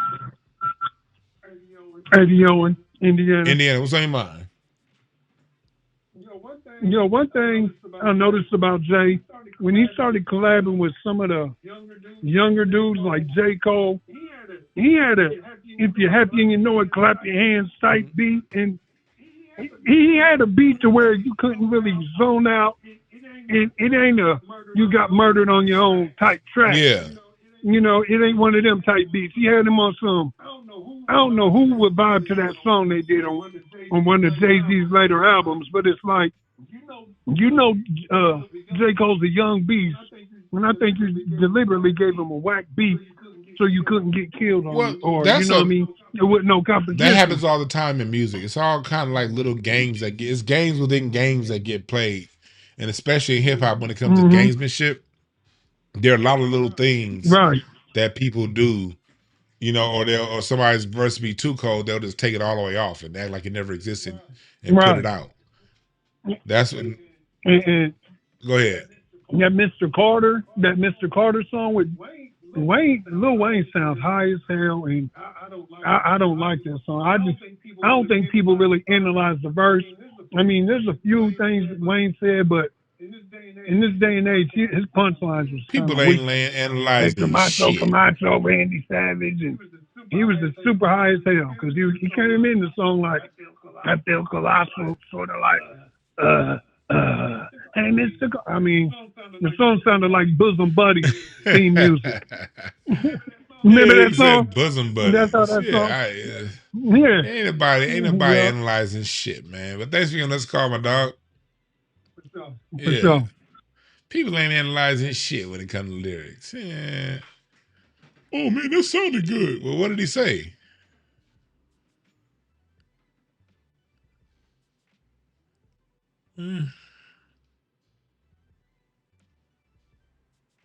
Shimmy, Scotty, Miss Scotty, funny.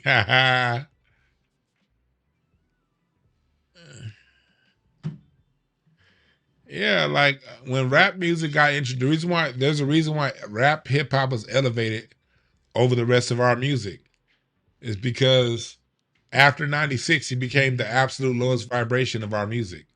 It wasn't low, it wasn't, there was everything before 96. You had low vibration, you had that wasn't talking about shit rap, you had party rap, you had conscious rap, you had just another day living in the hood rap. I mean, remember, Ice Cube's biggest hit was Today Was a Good Day. One of Queen Latifah's biggest hits was Unity and Just Another Day Living in the Hood. Just another day around the way. Feeling good today. Those used to be the top of hip hop songs. It changed when the industry took over and the people stopped elevating the music to the top. What's up, Carl? What's the name? Where you calling from? Yeah, Dewan B. It's Mr. MPC 2000 XL, Khalil Roberts. Yes, sir. Man. What's up, my brother? Yes, sir. I got disagree with you on something, man. You know, and something you said earlier. You said, you know, down the line they will put Fat Joe, Cardi B, you know, 40 years later, and I gotta say I kind of disagree with that. And the reason why I say that is because, and I'm not trying to sound like a glazer right now, but I think due to broadcasts like this right here, like what you're doing, I think this is going to get referenced. Man, they taking all. You think this shit gonna be up? But here's the thing. Hear me out. Shoot, a lot of let's go back to what they said. They didn't think a lot of that other stuff was going to get recorded back then either. They didn't think a lot of that stuff wasn't going to survive through the 70s. They didn't think some of them speeches that Fred Hampton. But this is what you got to realize. This you got to realize. Those people who are into Steve Coakley, Fred Hampton, they are the 5%. I'm talking about the 85%, brother. I ain't talking about the 5 or 10% of people who gonna do some independent research. You can't. You have a hard time finding Bobby Hemmett videos now, and they were just uploaded before the pandemic. You think my shit gonna be on the internet, man? Hell no. They gonna come up with some law, some new rule. It's no. And for those who do their research, they're gonna find my stuff. For those who care to look deeper, they're going to be enlightened. But the 85%, they're not. They're going to see Cardi B. They're going to see Jay-Z. They're going to see Fat Joe, Busta Rhymes, Eminem, and they're going to see all these Latino faces in radio and think those were the DJs. They're going to think Kool Herc started it. That's going to be the official story for the 85%. And here, I agree with you on that, but here's the thing where I may have a disagreement, and the reason why is because you know, truth in the message tend to shine later on down the line. To the 10%. Yeah. I'm speaking to the 80%. You know, everything you said is 100% true. 10% of the people gonna catch it if we lucky. Everybody else, that's going to be the story. The same way we look at music now. I'm gonna tell you right, because you know the future by studying the past. Do you know who Beethoven is? Yes, obviously. There's a book called Beethoven. Do you know what who Bach is? Yes, great. Who cut his fingers and everything, or was that Beethoven? Do you know who James Hemingway is? Yeah. James Hemingway. No. I do know. No, you've heard of Alexander Hemingway. You've never heard of James Hemingway. Yeah. Oh, James Hemingway was a Black American composer out of Boston and Philadelphia around the turn of the 1800s who was putting in work, who when the international people came to America, they were talking about these American composers. James Hemingway, Francis Johnson. That's what the Europeans were saying, that the music out of America is coming from these niggas who are composers. Do you see black people? When you hear about the term classical music, do you see a black face to it? Hell no. You don't. That's how it's going to go, my brother. But thanks for giving us a call. Yeah, thank you, bro. Yeah. Take care, bro. Peace. I'm just leaving some seeds for those who want to research in 100 years. Those who are willing to research 100 years from now, they're going to find all this shit out. But that's 5% of the people.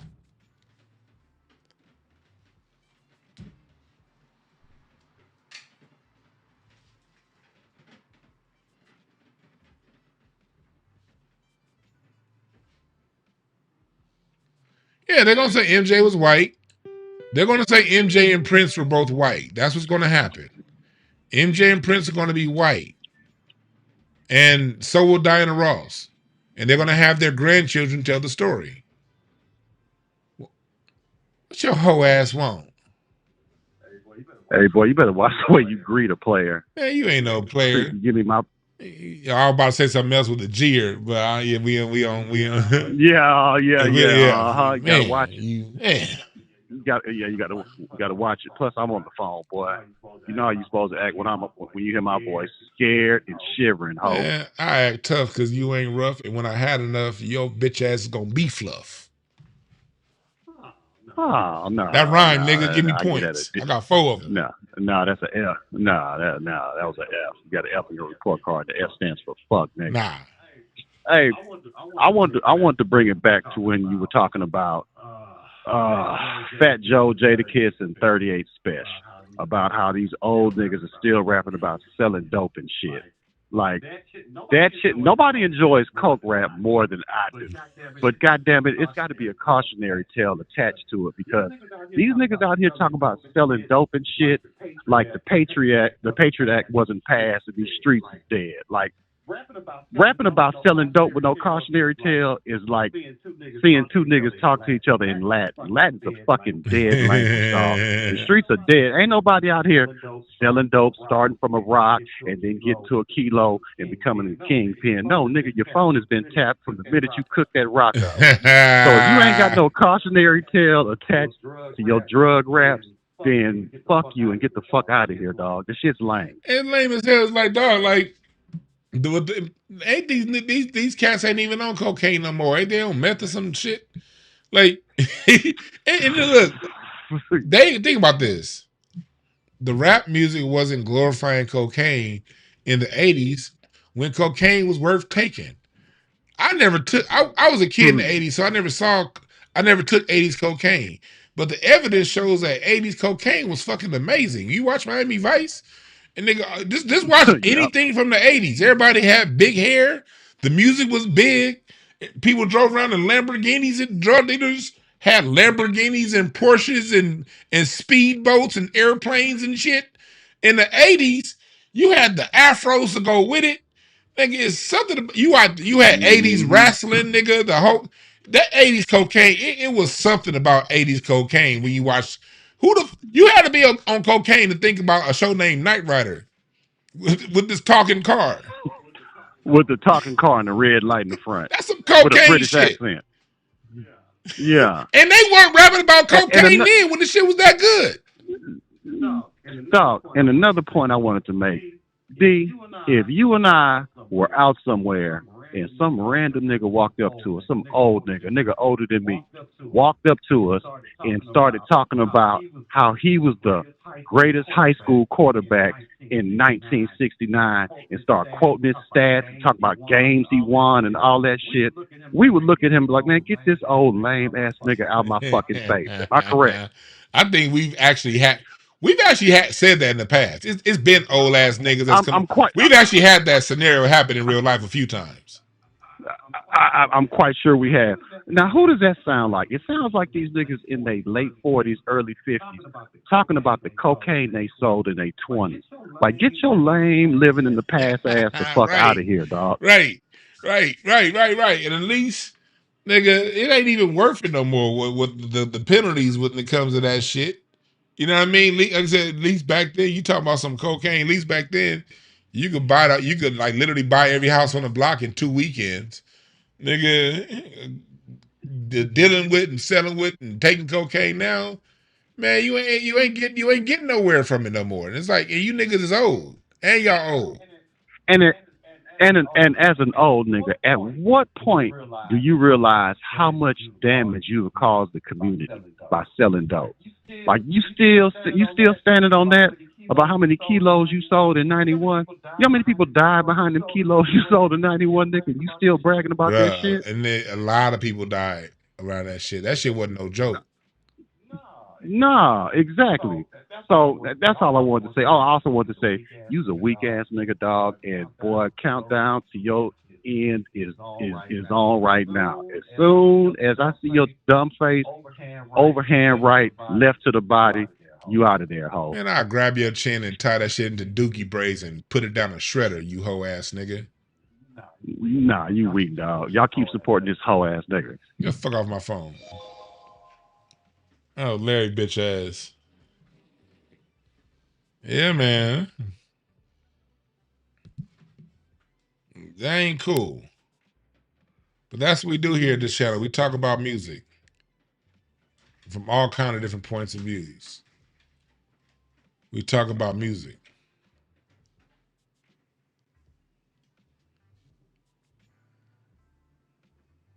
Yeah, nothing glamorous about that. I remember I grew up in South Central, man. I remember as a kid, especially on Friday nights, we knew somebody was gonna be firing off a Tech 9, dropping to the ground while we watching Def Comedy Jam. Yeah, that shit wasn't fun. What's up, Carter? What's the name? Where you calling from? Yo, come from Texas. What's on your mind? Not much, man. I just stumbled upon this thing, man. This podcast. I like it, man. I like it a lot. Yes, sir. Yes, sir. But I missed the main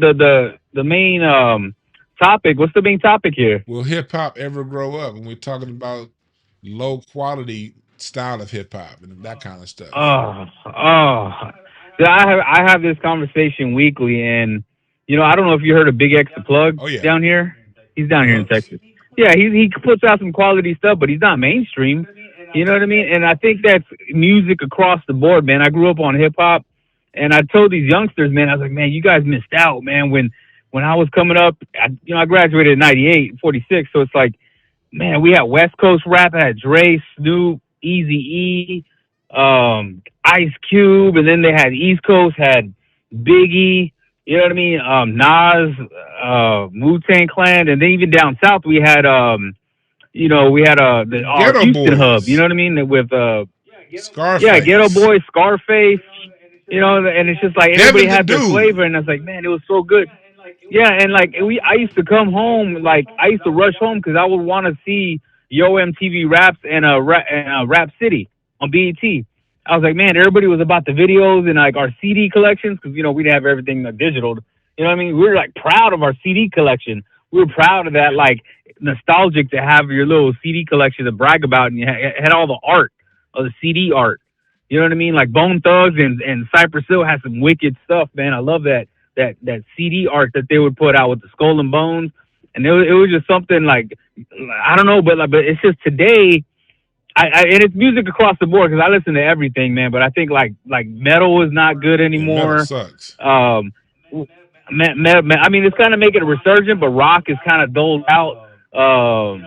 You know what I mean? Like music across the board. It's not rap, and like when I hear rap, it's just like when I go out. Like I still like to go out. You know what I mean? I still got a lot of energy. So when I go out and let me see what the clubs are playing. It's just like Cardi B, Sexy Red. What's that girl with the orange hair? I know you're talking about. It's just a lot of like raunchy girl rap. Like, and we used to rap about some raunchy stuff, like 2 Live Crew and Too Short, and like it was like some raunchy, like you know what I mean, like. But it still banged hard. But now and it was about females, and I'm not gonna say it was right, but I still think it was really good. Now you got the females rapping it like that, about it, and like pretty much proud of being like that, being a host. And I hear Megan Thee Stallion with a lot of bass in her voice. It sounds real masculine. She does have a lot of bass in her voice. I didn't think about it like that. She does. Yeah, she's a little rough with it, man. I'm just like, I don't know. I think I don't know, man. Like I'm hoping it just gets a resurgence because it seems like a lot of creativity is just gone. Right nowadays, you just gotta watch. You gotta look for the people who aren't on mainstream. Like the mainstream is a direction we know is not to look. We should if it's mainstream, 9 times out of 10 you'll get some good stuff out of the mainstream. We just gotta know. 8 times out of 10, if it's coming from the mainstream, it's probably gonna be some BS. All right. Yeah, like the auto-tune mumble rap was kind of taking over for a little bit. I think they're trying to break away from a little bit of that. I took my son to a concert and it was like a bunch of mumble rappers, But there was this kid out of Chicago who headlined. I forgot his name, man, but he was pretty good. I mean, it really wasn't my flavor, but it was pretty good. But the rest of them were just a mumble. They all sound the same. And It's all that's mumble all rap. industry, man. But I gotta take these other calls, man. Thanks for getting us a call, brother. Yeah. All right, man. Y'all stay up. I like what Vince Staples just did with his new album. I'll be right to you, caller. Mute the broadcast. I like what Vince Staples just did with his new album. Vince Staples went right back to the rock and roll, the metal side. I love this new Vince Staples. Don't let them trouble you. America front on you. I know it before. It's on Blackberry Marmalade. He's talking some real stuff, but he's using the medium of rock to get that through while still rapping. Y'all check out Vince Staples' newest album. What's up, caller? What's the name? Where you calling from? Hey, what up, man? It's Stars. I'm calling from Arizona, but I'm out of Long Beach. Yes, sir. What's on your mind, brother? I agree with you for the most part when it comes to hip hop. Majority when it comes to hip hop, how it's been downplayed. And I think that it is, like you said, mainly because of the industry. That's what they're pushing out. Because there's always been like a Future, right? Like a Future would have been like a one-off. Because Future, he's a good place to go to for ratchet music. I mean, he actually makes decent ratchet music. If it came to ratchet music, trap music, as far as men, he's probably one of the best at it. But it would be somebody just like him, and then you have a whole bunch of other rappers. Now they just duplicate it. They see that people like Future, so the industry just puts out more Futures. They put out somebody named Premonition, and they'll put out somebody, they'll just do different variations of the same thing. So we keep hearing the same music all the time because they know it sells and they know it's ratchet. They know that they control all the means of distribution, so they know they can force it on us, most importantly. Right, yeah, no, and nobody can change it. They're going to force feed us whatever they want to give us, but like, part of me is like, though I still appreciate those, so I don't really want to be mad at the Futures because of what the industry did. Like, a Future should be able to exist. He just shouldn't be the only type of music that we hear. You know what I mean? And I don't think it's because of a lack of, talent, or it's all industry based. And I believe you agree with that too. And the other thing I was going to say real quick was that, like, I know you were talking about the Reasonable Doubt. I am a Jay-Z fan, but I'm not like a all hell, he can do no wrong. I can separate music and the person. I think Kobe is one of the best ever, but as far as what I heard about Kobe, just personally, I probably wouldn't like hang out with him enough like that. You know what I mean? But I can still see him as one of the best two guards ever to play. With Jay-Z, I think that Reasonable Doubt point, I don't think necessarily if people didn't accept it first, that means that it was a failure or that it was always pushed. I think sometimes music can, be ahead of its time. You know what I mean? Now, that could be a debate whether we feel Reasonable Doubt was ahead of its time, but I'm just saying that could be the case. Like when Kanye West came out with that 808s and Heartbreak, nobody really jammed that right away. It kind of sounded different. It was annoying. It was auto-tuned, but that 808s and Heartbreak set the tone for damn near the sound that we have in music today.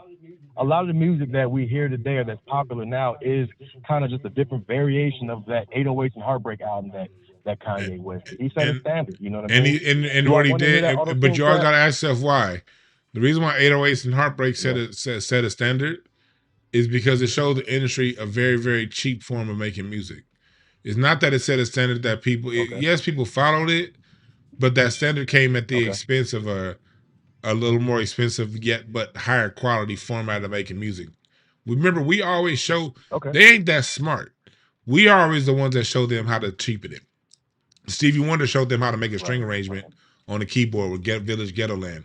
Herbie Hancock and Stevie Wonder, they made some of the most amazing music of all time that ultimately went on to be a style of make with the machines and the keyboards that they were using. Those went on to replace a higher quality of music. That's not how that wasn't its intention, but it's always us that show that. Then the industry sees, oh, we sold that many records, and a studio string session costs it costs $10,000 to hire this orchestra, or I could just give this person points on the records, and they'll just pay those points come out of what he's already getting paid. We're going to go this way. That's what 808s and Heartbreaks did. It forced other producers to go down to that. Point. Right. Right. Yeah, this is good. I mean, I've thought about like that's a great point, and I think it just adds on to what we've been saying initially. It's like people can come out and do something, and it might just be artistry, the bag that they were in at that time. But then that'll get taken itself and then flipped in a whole crazy way. But my point is, okay, so how do we look at the artists? Like, how do we differentiate whether that was their intention to help do that, or they were just being artists? And should they be held, You can like, or looked can down almost that bet way? 99.999% of the time they were just artists and they were trying something different. Right. And that's because that's what artist does. And then it's the suits that come in later on and say, okay, this is what we're paying for. You gotta look at music as a market. The suits decide what they're paying for you to put out. You know what I mean? You'll get somebody who could probably design a symphony orchestra, but since he's under contract, he's gonna have to put music out on that machine over there because that's what the industry's paying for. That's how it works. That's why I go back to the industry and not point at the artist. Okay, yeah, I agree with that. Yeah, man, I appreciate you having me on. I just wanted to shoot that. For sure, at you man. real Good quick. question, man. Appreciate that. Conversation, man. Yeah. All right, bet. I don't know if I can call Reasonable Doubt ahead of his time in '96, but you know what I probably can call ahead of his time in '96?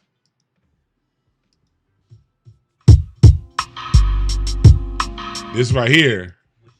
Was younger, hunger, looking to fill me belly with that rally. And to me, that was ahead of this right here.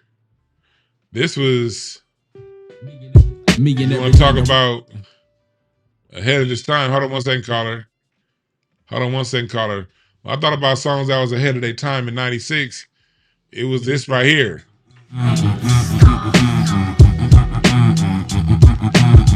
Outkast was on some ATLians dropped, and that was way different than Southern Playalistic. I was like, where are these brothers going? I don't know where they going, but whatever it is, I'm going to find out. I'm jumping on this train. What's up, caller? What's the name? Where you calling from? AGC out of Houston. What up? What's on your mind, brother? So two things real quick. I've been hearing people talking about how they've grown up in Crenshaw, and since you've explained that you can't grow up in Crenshaw, it's just interesting to hear. And once somebody says that, they ain't where they grew up. Are exposing themselves. Yeah, exactly. Second, so Larry's assertion. Ice Cube, he was talking about summer vacation, right? Like when Larry talked about how they should be having a warning about the cocaine rat. Yeah. Yeah, summer vacation. Now he said you can do all this if you want to, but your summer vacation is gonna be dead or in jail. And so now when we had that kind of balance, now we just have the overwhelming industry pushing the glorification of it. But I'll go find music that I want to hear. I won't just listen to what they are promoting. So my recommendation is to go find what you want to hear, but also be willing to go. Music is new when you hear it. So if it ain't being done right now, and I always encourage people to go back to the 70s. If you want to hear, that was the last time music was pure, without industry poison put into it. So 60s and the 70s, primarily the era between 66 and 79. That's where you want to go if you want to go for purity. No, I agree. I always argue that 73 was a pivotal year in music, and then 95 was probably the last good year of music. But no, I agree with you. That's all. Real talk, man. Thanks for giving us a call. Taking my call.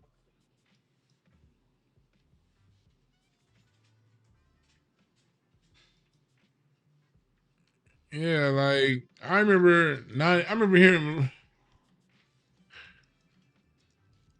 just remember like when Reasonable Doubt dropped, I was just waiting on another Digital Underground. I'm like, where the fuck is Digital Underground? All right, let's go. Shimmy, shimmy, cocoa. Yeah, shimmy, shimmy. And got up and danced to that. Then I'll love you back.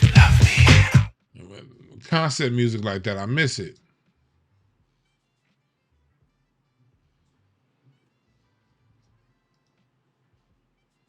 Somebody called right when I hung up. Whoever that was that just called in, call right back. I see somebody's been trying to get through. I'm gonna leave the phone line up for you to call right back.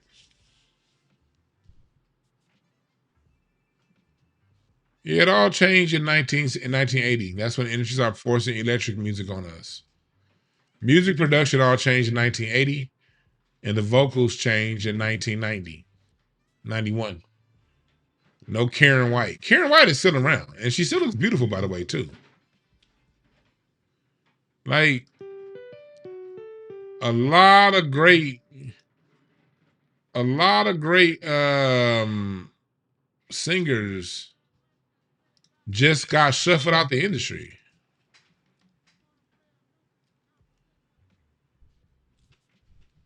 A lot of great singers got shuffled out the industry for people who couldn't sing.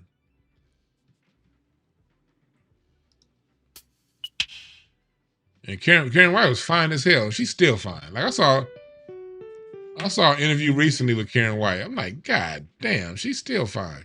1 second, caller. Like, that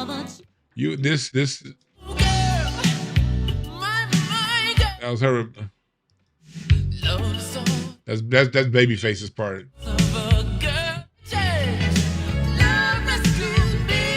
Karen White, what happened to her? They just shuffled her on out. And we got Ashanti instead. What's up, caller? What's the name? Where you calling from? Yeah, good evening. My name is Carl. I call from Somerville, Massachusetts. Yeah, what's the name, brother? Yeah, to answer your question, will hip hop ever grow up? My answer is sadly no, because you got too many assumingly biological grown men still acting like a bunch of kids. Because come on, man, with JC, he sold like a long time ago, so I don't really care about him. And another thing is, okay, let's imagine me and you, you're a rapper, you're hitting your 30s, so you're getting older, and yet you're still rapping for money. You did what you need to do, you got the recognition, the Grammys, all, et cetera, and yet you don't want to pass the knowledge, the skills to the next generation, like myself. Like, again, let's imagine that. I don't understand why you got these old rappers. Don't get me wrong, Eminem, he ranks at the greatest of all time. But I love Rakim. He's going to be number one because he changed the game entirely. He did. And countless MCs took they try to copy what he did, but nobody can never beat Rakim as number one. Tupac comes in number 2, Biggie number 3, everybody else is 4, all the way down to 9 to 100. That's how I feel, man. Mm-hmm. But again, come on, you gotta teach the next generation the real history of hip hop.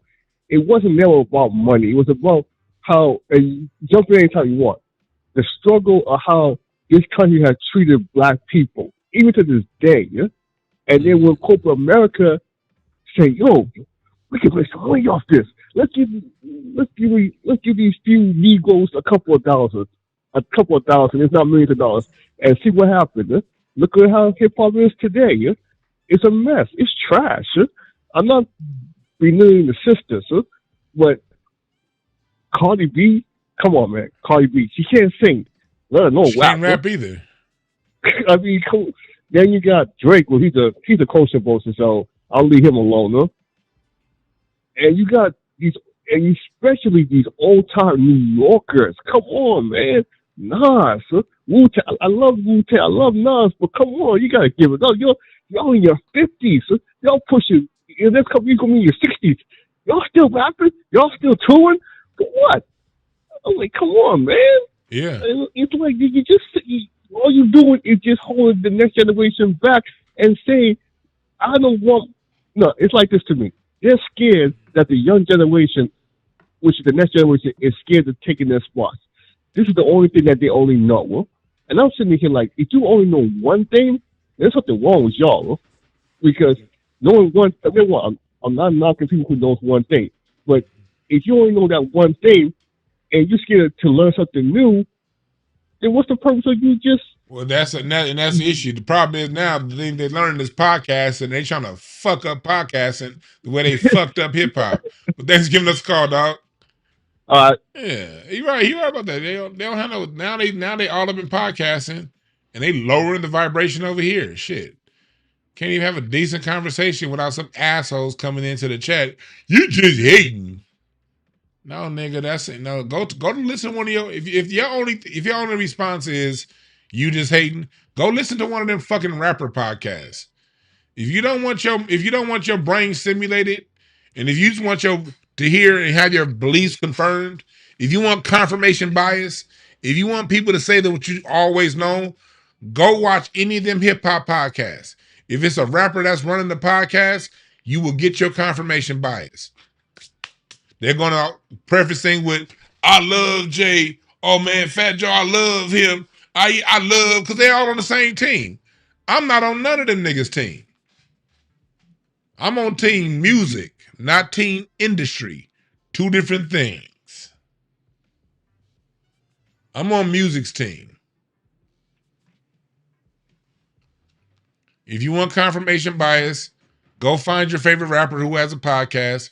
He will give you all the confirmation bias you want. Go back and listen to what Mickey Howard had to say. I'm going to close the phone lines up because I'm about to get up out of here. But listen to what Mickey Howard had to say. This is the thing. You know, the artists that belong in show business were kicked out of show business. Like myself. That song was everywhere when I was a kid. Artists that belong in show business were kicked out of show business. Like myself. Like Regina Bell. Melissa Morgan. The people that belong in show business, they really hurt us and kicked us out. And they gave money to people like Diddy. Like, I was on Atlantic Records. I was,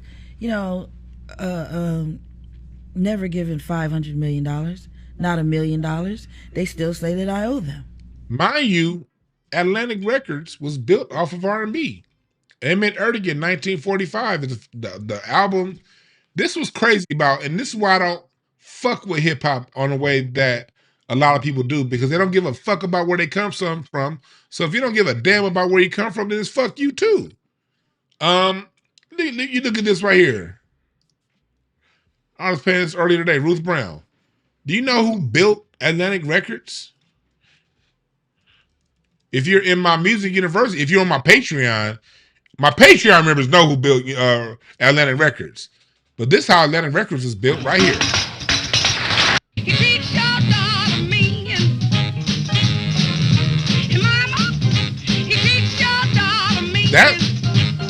That's how Atlantic Records was built. Atlantic Records was built off the backs of rhythm and blues. Big Joe Turner. Kitchen, baby, wash your face and hands. Get out of that kitchen, baby, wash your face and hands. And right now I'm doing a Substack article right now. Part 1 is out on my Substack article where I'm talking about the roots of rhythm and blues. Mickey Howard talks about being pushed out and Puffy being given $500,000 or $500 million, however much money she said. And it's all off the backs of rhythm and blues. All of it. But you gave P. Diddy $500 million. You give no shade against Cardi B because, there's a place for her, I suppose. Mm-hmm. But she hasn't made a record in 7 years. And you continuously give her gifts, loud about we love her on our label, this and that. I've been selling records on that label almost 30 years. And they say I still owe them. Whoa. They've never given me $1 million, $500,000. The people that made the label died broke. You talking about Ruth Brown. I just gave you her name. Like that made Atlantic Records great. Who they are today. That they were able to sign to Cardi B. This was a label that represented black music that I grew up, I wanted to be on Atlantic Records because Aretha Franklin was on the records, all that kind of thing.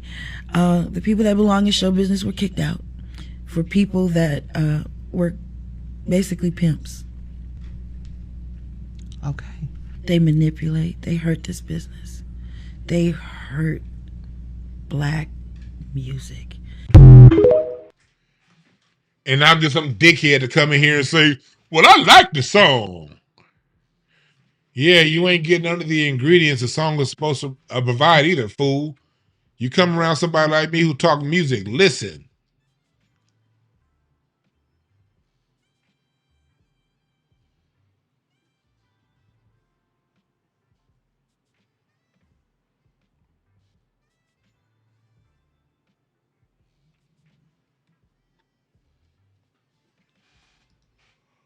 All right, y'all.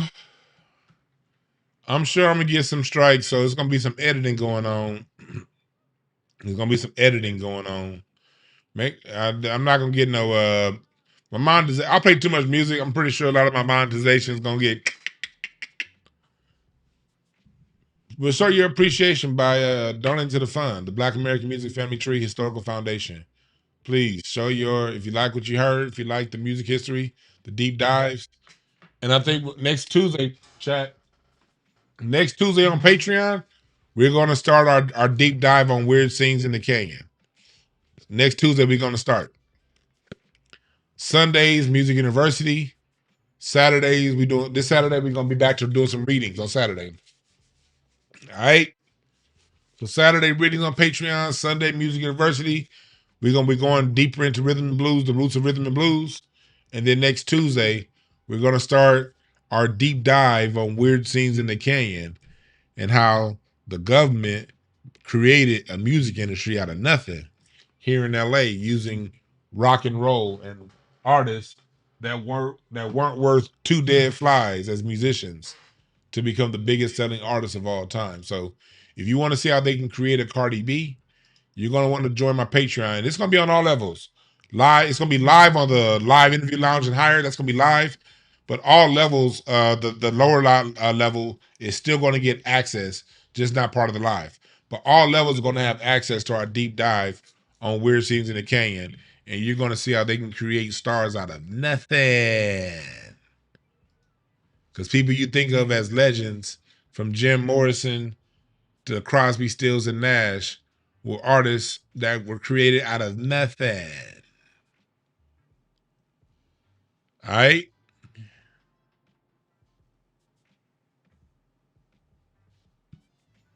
Y'all have a good one. We out.